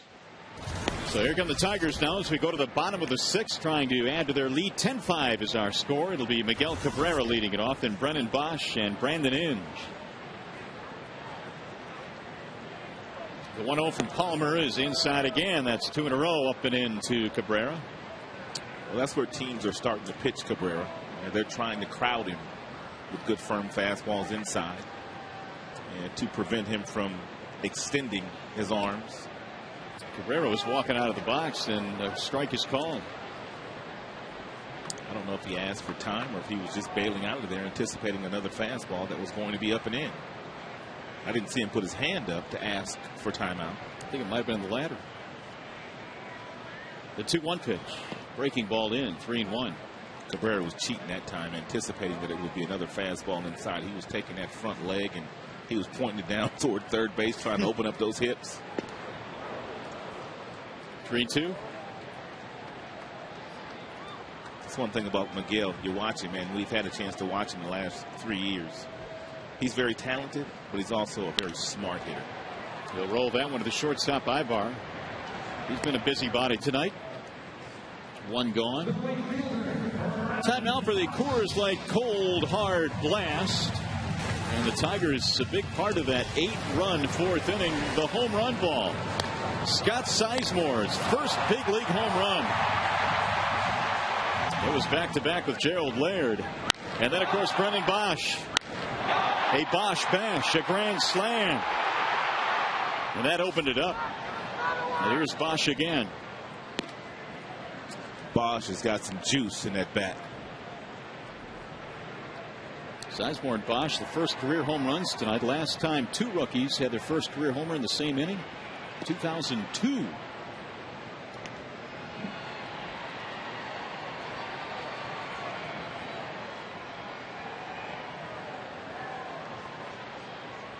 Victor Martinez and Earl Snyder of the Indians in 2002. Earl Snyder. Do you remember Earl Snyder? I don't. I remember Corey Snyder. He was only 2002. I know. I don't remember. I don't remember him either. They make that up, you think? No, I don't think so. They wouldn't do that to us. If they did, shame on them. That'd be the first time they made it up. 2-1. I'm kidding. 2-1 on Brennan Bosch. Well, you know what they say in this business. You never let the truth get in the way of a good story. That is true. We don't. Bosch with 7 RBIs since his call-up, batting .286. Outside, 3-1. Fasten your seatbelts. If big fella gets him a fastball here, he'll be turning and burning. And it really doesn't have to be a strike. That's in the air, hit pretty well to left center field. Hunter will circle under it now, and Bosch is out. It's kind of power Bosch has. He hit that ball down around the label, and it still traveled about 330 feet. He's some kind of strong. He really is. Big kid. By the way, the last grand slam the Angels gave up was against the Tigers as well. Cleet Thomas hit one last June. Cleet currently at AAA.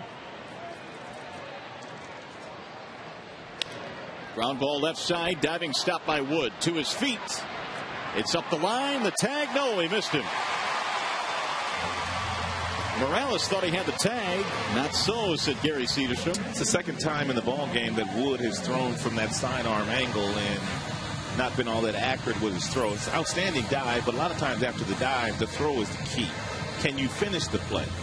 And he's not able to finish it that time, and Inge eludes the tag of Kendry Morales, and a very nice call there by Gary Cederstrom. Nice move there by Brandon. Both Brandons, actually, Wood and Inge. Tigers have their 12th hit.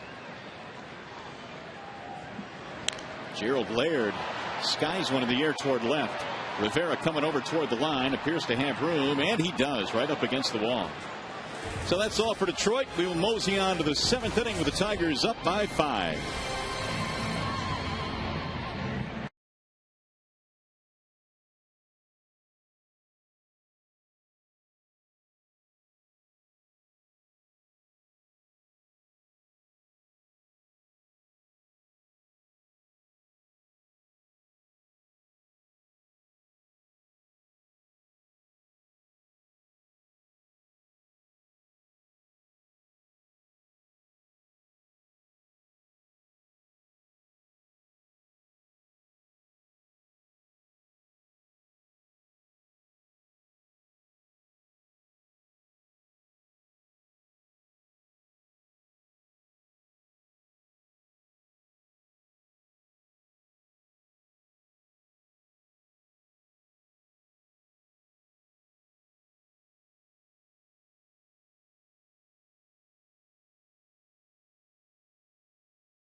I gotta wear my hair that way. Sing it, boy.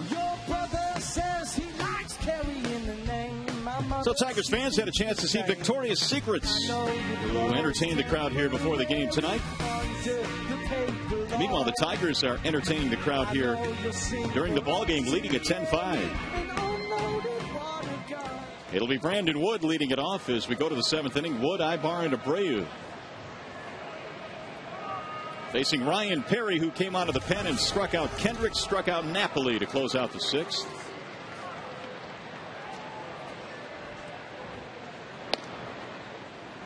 First pitch a little bit outside to Wood, who is 0 for 2.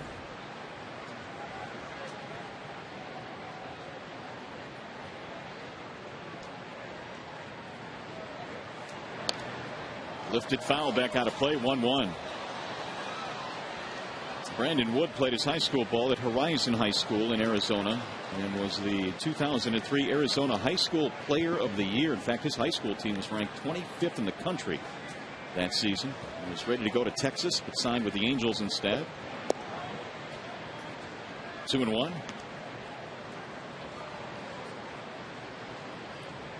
Ibar and Abreu to follow here in the 7th against Ryan Perry.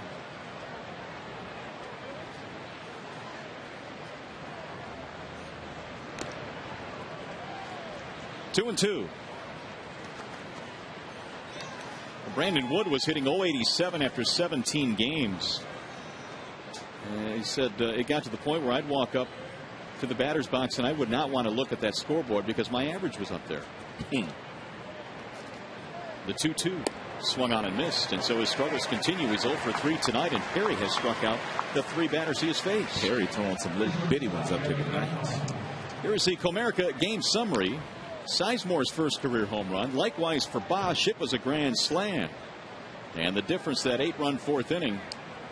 Also one of the differences, 3 errors by the Angels, after having committed just 3 in their previous 11 games. Here's Ibar.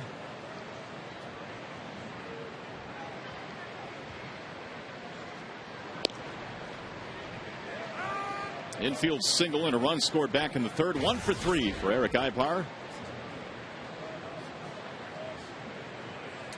Ryan Perry feeling awfully strong out there tonight. Just about every fastball has been 97 and above, and a real nice slide piece to go with it. Toward third base, Inge backs up on the hop. Ibar is out. Well, what is Comcast telling us about Mr. Porcello? 98, there it is. And that 86-mile-per-hour slider he struck Napoli out with had some real nice tilt to it. That would be Ryan Perry. Porcello started the game, but it's still Comcast. That doesn't change. Here's Bobby Abreu. Abreu, 2 more hits tonight. Single, double, 2 runs scored.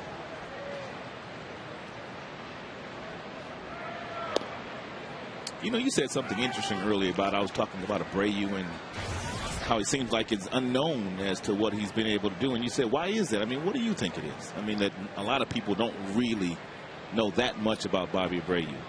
Maybe, and this is just my opinion, he's not that guy that hits 40 home runs a year. He's that guy that'll hit you 50 doubles a year and, you know, quietly steal some bases. He's not a really flashy guy. Maybe that's part of it. You know, I think we tend to pay attention to the guys that knock in 100 runs and do it with 35 or 40 homers every year. And those are the guys that tend to make the all-star teams, the guys that get off the hot starts and they're driving in lots of runs. And he's just consistent all the way through. And consistency sometimes gets overlooked. That's driven in the air deep into right field. Bosch going back. Leaps, can't get it. It's off the wall. And Abreu is in with yet another hit, his 3rd of the game. That's another double. What an arm by Bosch. He's got some tools. I was talking to Brendan before the game about that arm today, and I said, you know, you showed it off the other night. I didn't know you had this strong of an arm.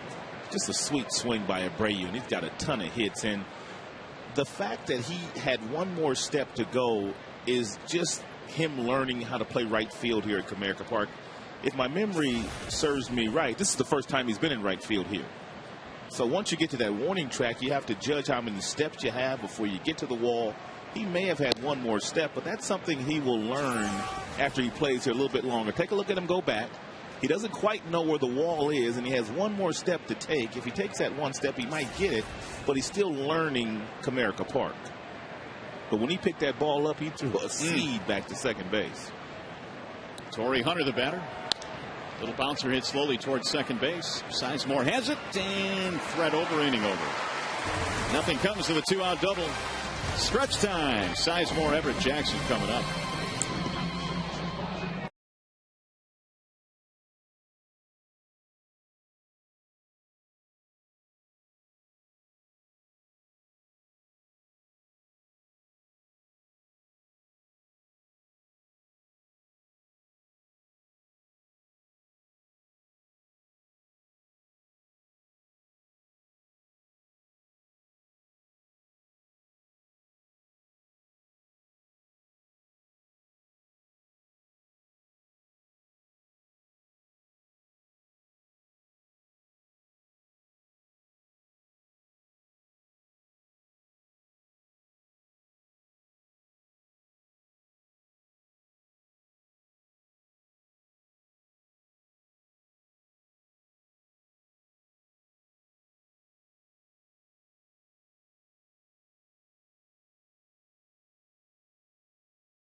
Here it is 10-5 in favor of the Tigers, and the Bowers family, apparently, Rod, is sending some hellos to us tonight. Well, they say they love us, too.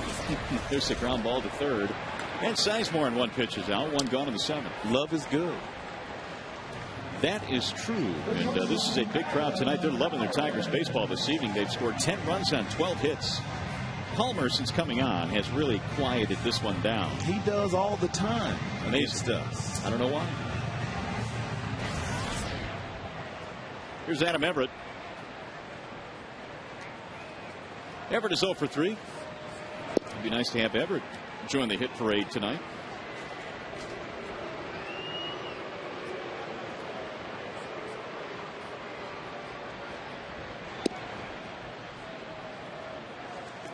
2-0 on Adam. Same two teams hook up tomorrow. In fact, all weekend here. Day game tomorrow. Ooh, that's right. Should be nice. Glad you reminded me. You'd have been here. You would have been here. No question about that. Show up at like 6:30. People are filing out. Here's the 2-1 pitch. I understand it's supposed to rain a little bit tomorrow morning. Yeah, a little trickle, but don't be scared by that. Still get on up and come on down and support your Tigers and watch some good baseball too. 3-1 pitch. Fouled off by Everett. 3-2. Wings aren't playing tomorrow, are they? They play Sunday. Yeah, so might as well come on down to Comerica Park. See that guy right there, Austin Jackson. He's fun to watch. I've been looking at some of the signs in the stands when they do show a sign or two, and that name is kind of caught on. Action Jackson. That's what they used to call him in college. Action Jackson. In his basketball days. He was going to go to Georgia Tech. Or in the high school, I should say. Not in college. That's rolled toward third base. And Wood makes another play. And there are two gone. Time now for the Home Depot doing more on defense. Speaking of Jackson. How about this play? He can cover some real estate. And Maglio, all right, young man, you got it. It's got to be easy, too. It's got to be awfully comforting for Maglio to know a guy like Jackson is flanked to his right. A 4-hit game today for Austin, all singles. The last Tiger to have a 5-hit game was back in 2008. July 30th, Curtis Granderson had a 5-hit game. Jackson can get there right now with another hit.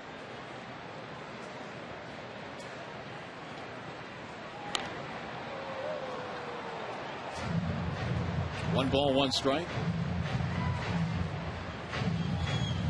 Austin singled, scored in the first, singled, scored in the fourth. 6 hits on the homestand, make it to 8 hits on the homestand, rather. And a strike on the outer edge.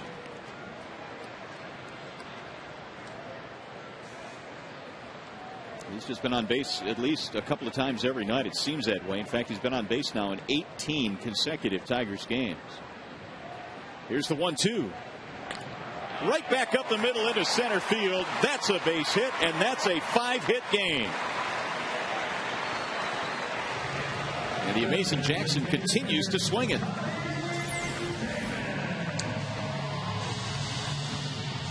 The previous pitch was a breaking ball as well from Palmer, but that one was a little bit slower. And even though Jackson got set early, he flinched, but the ball was so slow he was able to reload and hit a bullet right back up the middle. What an approach by Jackson. So for the first time since 08, the Tigers have a 5-hit game. It belongs to Jackson. Here's Johnny Damon. He rolls it foul, 0-1. One more look at it. Take a look at the front foot here. He's going to get it up. He recognizes what's going to happen. Now the front foot's going to get down. Now all of a sudden the ball slows down. He reloads, and then he's still able to get to it. He didn't give away any of those at-bats today. 5 hits. Pete Rose would be proud of Austin Jackson. That's what Pete Rose used to always say. If you get 2 hits, get 3. If you got 3, get 4. Don't give your at-bats away. Don't ever give your at-bats away. Damon doesn't do that either. He's had a walk, a double, and a triple in this game, and a couple of RBIs. I think Johnny Damon said it best to some of the younger players on the Tigers roster early on when he said, you know what, you might strike out your first 2 times up, but sometimes it only takes one good at-bat that particular day to help your team win a game, so you should never get down on yourself. Continue to concentrate and continue to try to have quality plate appearances. Runner goes. Here's the throw, and it's late. A stolen base. Number 5 for Austin Jackson. And a 5-run lead is not too many in the 7th, especially when you're going up against the Angels. Therefore, Jackson gets the steal sign and steals the base rather easily.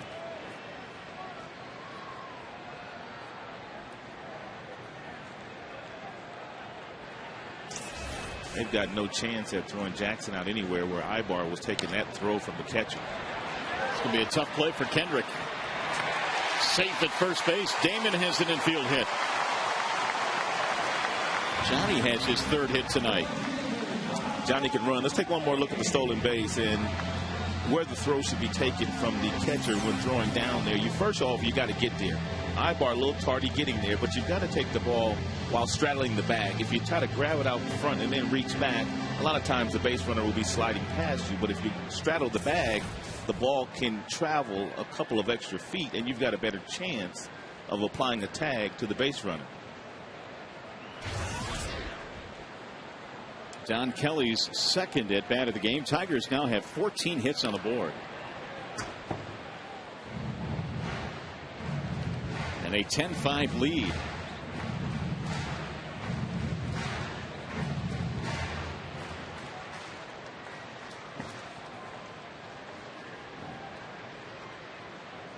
Between the top two hitters in the lineup, Jackson and Damon, they've been on base 9 times tonight. 9 times.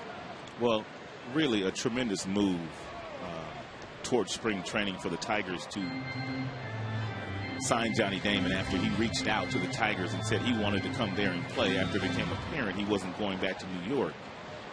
Because this offense was probably a question mark in the offseason. Losing Polanco, using Granderson. But if you add a guy like Damon and Jackson doing what he does, they're not missing a beat at the top of that order right now. And you could make the argument that they've been every bit as good as Granderson and Polanco were last year. I mean, I know there's a long way to go, and that's a lofty standard. I mean, those two guys are outstanding. And who knows how Austin will react the rest of the year. But, boy, so far so good in April. Outstanding people as well in Granderson and Polanco. They don't come much better than those two. To center field, shallow. Hunter will get there to retire the side. Tigers stranded pair, 7 in the books. And you're watching Tigers baseball on Fox Sports Detroit, presented by Bell Tire.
1 to Juan Rivera.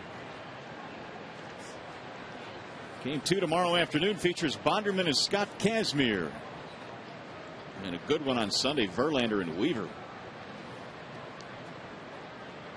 And then we're going to have to pack again. Yep. Time to go out. Short one this time. And a little closer, too. The 1-0. Well, as we've mentioned over and over, the Tigers in a stretch right now of 20 consecutive games before they finally get an off day on the next road trip in Cleveland. And Jim Leland hoping his team can grind through this, and if they do come out of it in pretty good shape, indications are that they will. We'll be glad to know that trip and stretch is out of the way. And I believe ever since this trip started going out west, every team the Tigers have played was either 500 or better last year, with the exception of the Cleveland Indians. Yeah. And several teams got to the playoffs that they're seeing in this 20-game stretch. 3-0 on Rivera. 3-1.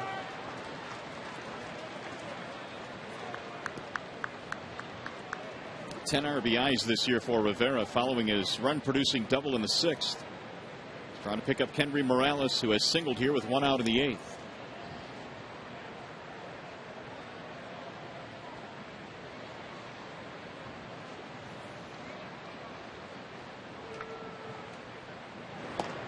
And there is ball 4, so some trouble brewing now. A single and a walk.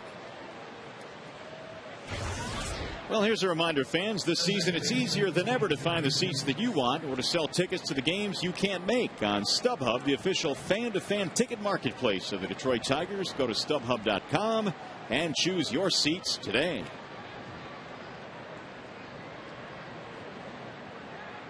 Well, Valverde is warming up here in the 8th.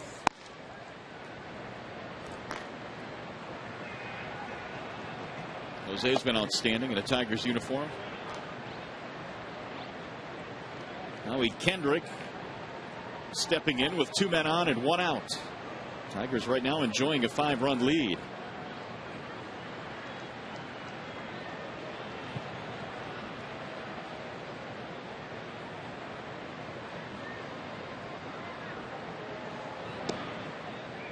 Strike 1 on Kendrick.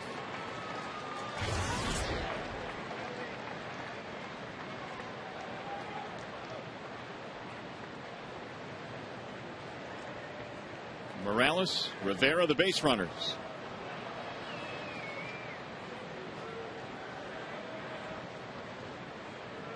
The 0-1 is going to get away from Laird. That's going to move 2 runners up.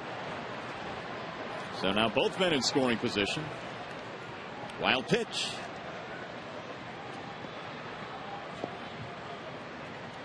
Looks like we have some double barrel action now as Foutain has joined Jose Valverde.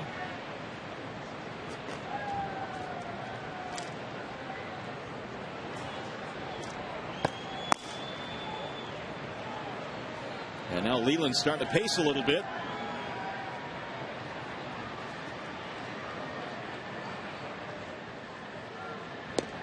Inside, 2-1. Jim has often talked about when your team races out to a big lead, especially in the middle of the game. The Tigers scored the 8-run 4th to run their lead to 10-4 at that point. That, you know, with a lot of baseball to be played, sometimes you get a little bit nervous. All it takes is a run or 2 to get a team back into a game, and right now they're a base hit away from getting right back into it. Swing and a miss. Managers, I don't think, are really ever comfortable about any lead. Not to that 27th hours recording. Nice changeup here by Coke.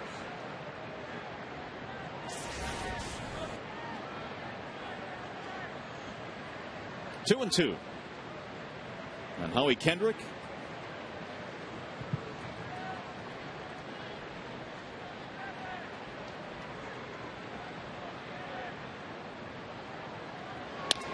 Bouncing ball to second. This will get another run in, but the Tigers will get another out.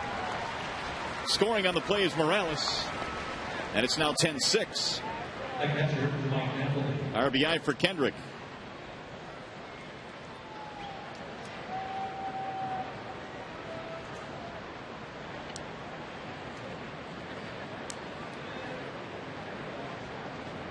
That's going to leave it up to Mike Napoli with a runner at third.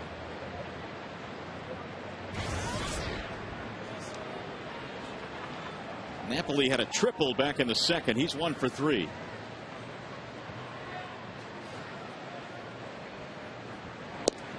Wave and a miss, 0-1.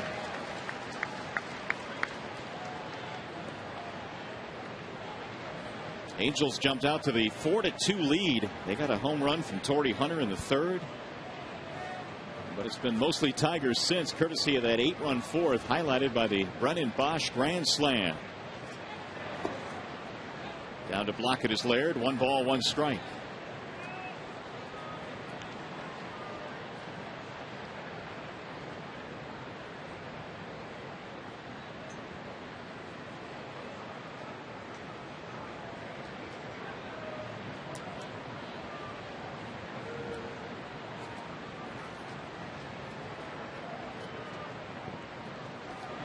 Wave and a miss, 1-2. That triple that Napoli had back in the second was his first extra base hit of the season. Really? Which is kind of astounding to me. Hasn't homered yet, and he has that good home run power. Cope trying to take care of him here. And the 1-2. Laird again down to block it and save a run. 2 balls, 2 strikes. Big crowd on hand here tonight, better than 31,000. In fact, 31,725 the official attendance here this evening, enjoying this one. And they were treated to an 8-run fourth.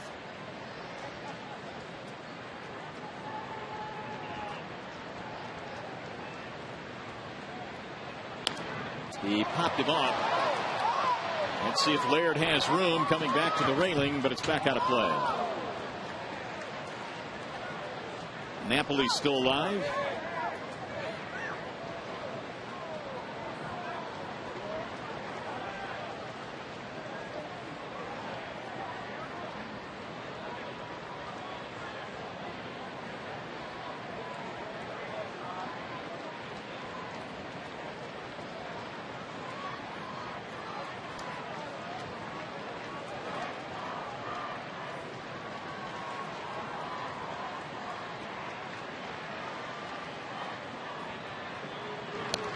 Fouled away again.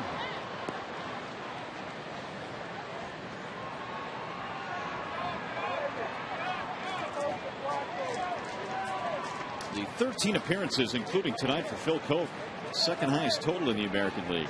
Of course, he was used quite a bit last year for that world champion Yankees team. 72 appearances.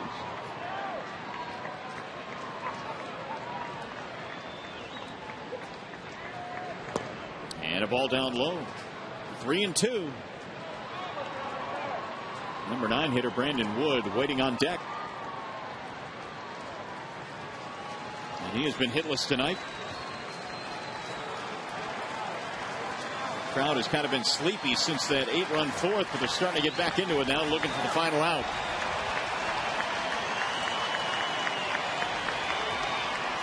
And the 3-2. Outside, he walked him. Cope didn't want to do that. A base on balls to Mike Napoli. That's his second walk of the inning. Tigers McDonald's player of the game voting presented by the Deluxe Angus third pounder. Here's how the voting is going. And with no surprise, Austin Jackson leading the way right now, 47%, followed by Inge and Sizemore. No Bosch on that list. He's at a grand slam tonight. He sure did. It's a tough crowd. Here comes Rick Knapp. I guess big fella don't need no quarter pounder. No, he probably doesn't. He's already 6'6", about 230. So Cope trying to pitch through some trouble here in the 8th. And again, the Angels one big hit away from getting right back into this thing.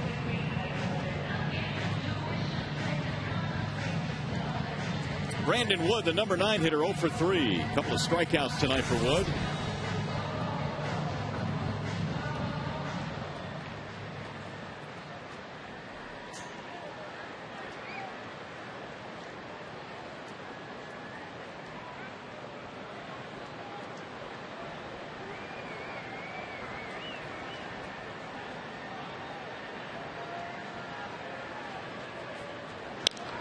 Driven high in the air to right field.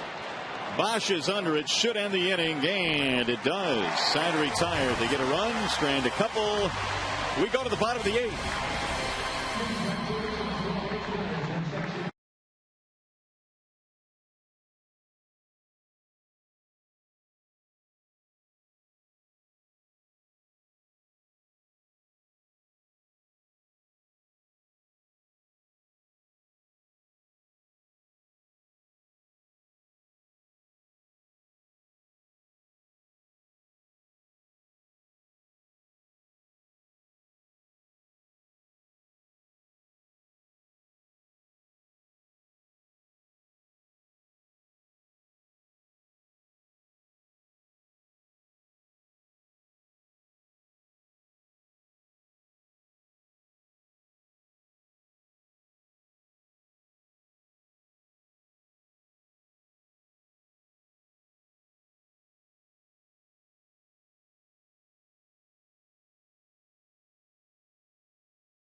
Brian Stokes on for the 11th time with a 4.35 earned run average, 10 strikeouts, 10 walks, and 10 and a third innings pitched so far this year.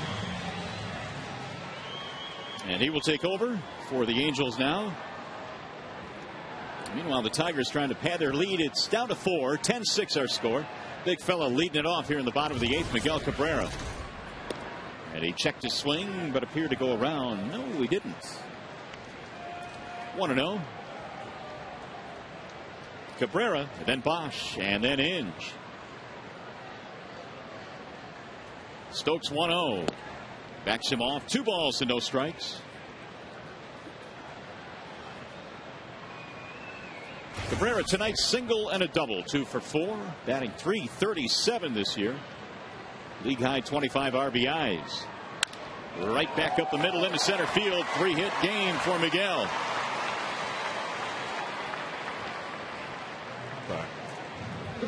Hey fans, don't miss your chance to see the Tigers battle the New York Yankees May 10th through 13th. Their only visit to Comerica Park this season. Tickets are available now at 866-66-TIGER or online at tigers.com. Look at the umpire here, Mario. Ed Hickok's back there. He almost got clipped. Whoa. Some nifty moves there. Here's Brendan Bosch. Off speed is high to Bosch. He called that a strike. Never mind. 0-1.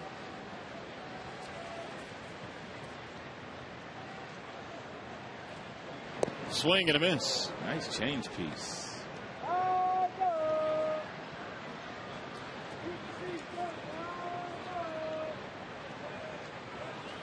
0-2 on Brennan.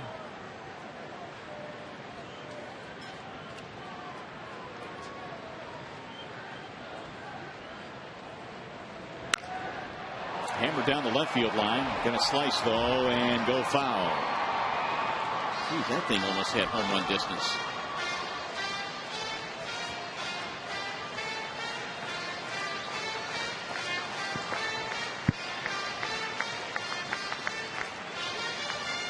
$15 Tigers hits tonight. 3 of them for Cabrera. Of course, the big night belongs to Jackson, a 5-hit game. The 0-2.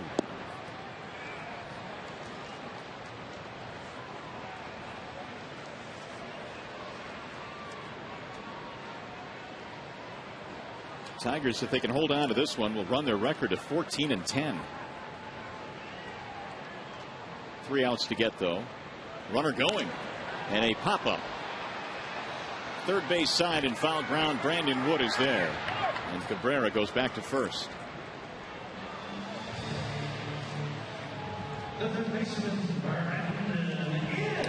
They were playing behind Cabrera, and Cabrera tried to take that base. Most managers would love to have that 5th run, get them out of grand slam distance, especially with some of the bigger pieces of their lineup coming up next inning, if anyone should reach, in Abreu and Hunter and Matsui.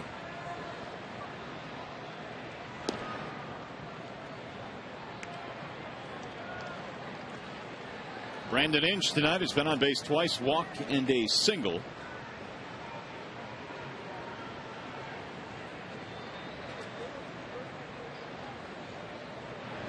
Wave and a miss. 1-1 on Brandon. We've had 25 hits between the two ball clubs tonight. The Tigers have 15 of those. Yet they have not scored since that 8-run 4th inning. Right back up the middle. That's hit to center. Inge has another hit. Cabrera goes to second base.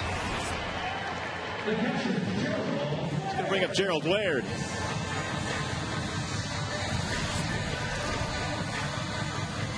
Laird with a 2-run homer as part of that 8-run 4th, his first home run of the year.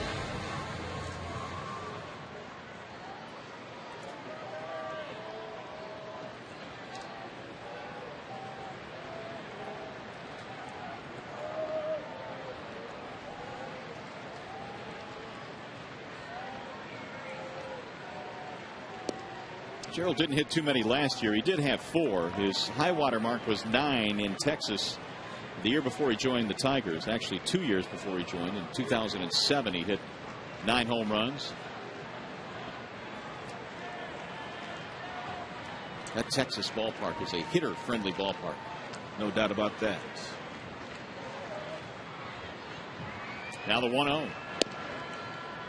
Certainly more hitter friendly in terms of home run balls than you would expect Comerica Park to be. But when you break down Comerica, really the difficult areas are center field, right center. Down the line, certainly doable. You got to be a beast to hit it out in those directions. Rolled foul. 1-2 on Laird.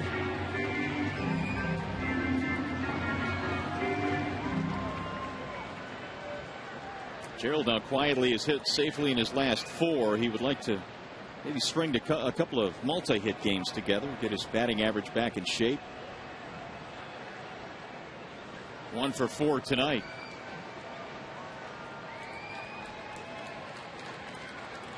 Swing and a miss. 2 outs. First strikeout for Stokes. It's going to bring up Sizemore.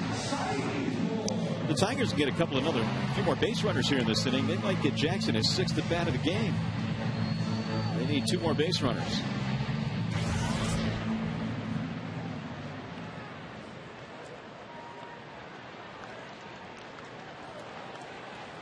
Here's Austin with a 5-hit game in this one. Sizemore's had a busy night. Not only has he hit his first big league home run, well, he's been part of 8 plays today, 8 assists in this game.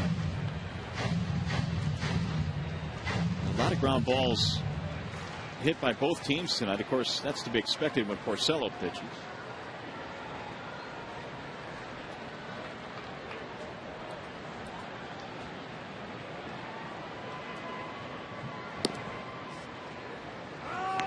Oh, 2.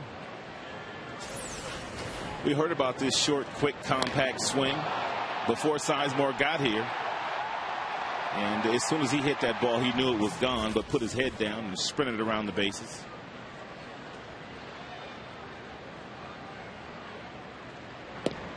Swing and a miss, and that is that for Detroit. A couple of strikeouts for Stokes. Tigers strand 2. We go to the 9th inning. Here comes the big potato.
necessary right here on. The last call as we go to the ninth inning. The Victorious Secrets as April in the D winds down for another season. And Jose Valverde is on to try and close this one down. For the second consecutive outing, Valverde takes the ball late in the game and not necessarily a save situation. 13th game that he's been in, one blemish, one blown save. Earned run average is really good. Opponent's batting average is outstanding as well. Well, this is not a safe situation, a 4-run spread, but he'll try and put this one in the victory column for the Tigers nonetheless. And if Detroit wins here tonight, they will have taken a pretty good jump into this homestand. 3 out of the first 4 games. 3 outs to get, though, against 2 really good teams. Eric Ibar leads it off and looks at a strike. Ibar, Abreu, and Torrey Hunter. It's not like the Angels have had a bad night overall. I mean, they've had 6 runs on 10 hits, but they have not played a good game defensively, and their pitching was hammered pretty good tonight. There's a ground ball to first. Routine there for Cabrera. 1 gone.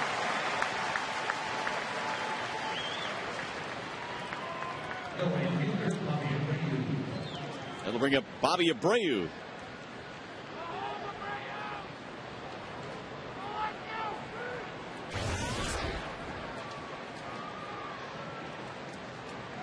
Big night tonight for Abreu. 3 hits.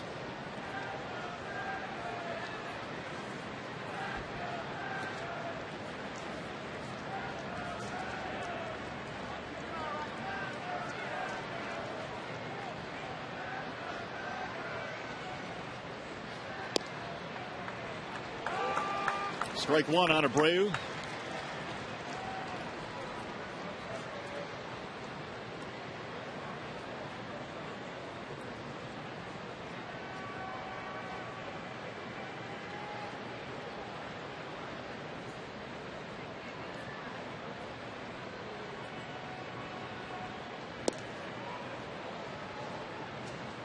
Bobby's had a pair of doubles in this game, plus a single.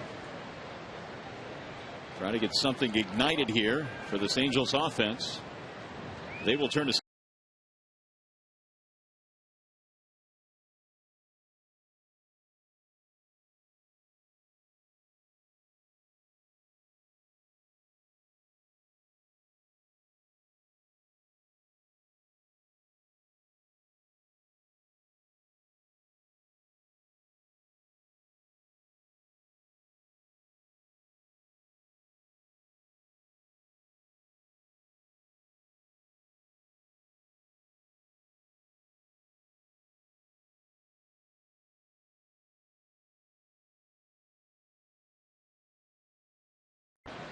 down and away, fading away from the left-hander.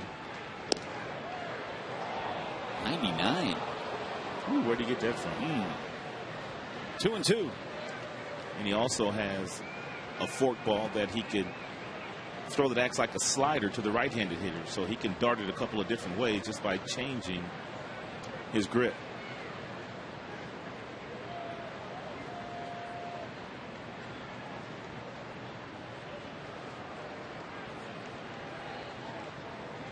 Comes that forkball. Ground ball foul.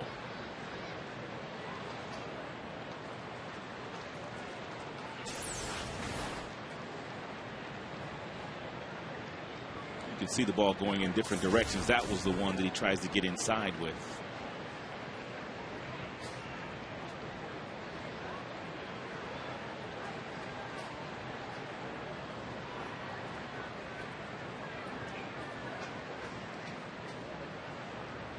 Two and two. Fouled off.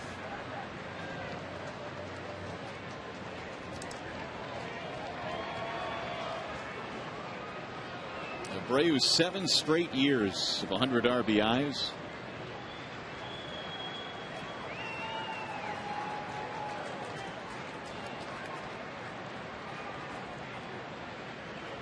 And year after year, you can pencil him in for about 150 games every season as well. And he is out there just about every night. The 2-2. 3 balls, 2 strikes on Bobby Abreu. He's got a great eye. A lot of big league players would already be sitting down in the dugout having struck out,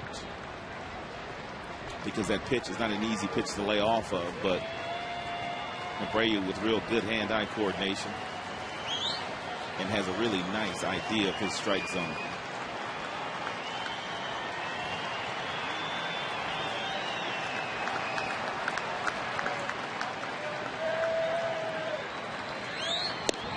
And he got him. Strike 3. Abreu took 1 too many. 2 gone.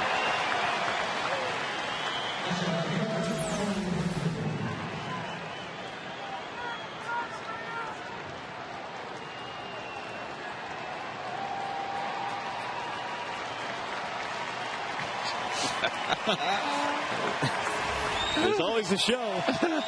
That's part of it. That's part of the package with Papa Grande. Here's Torrey Hunter with the crowd to its feet. 2 outs in the 9th. Ground ball to third should do it. Ainge gobbles it up. And the Tigers take game 1 in the series. A 1-2-3 inning for Jose Valverde. A slugfest tonight. The Tigers come out on top 10-6. Your final score here at Comerica Park. So after 2 out of 3 against Minnesota, they take game 1 here against the Angels. Victorious Tigers tonight as they win it here 10-6. Back with more from Comerica Park. And we'll continue right after these messages.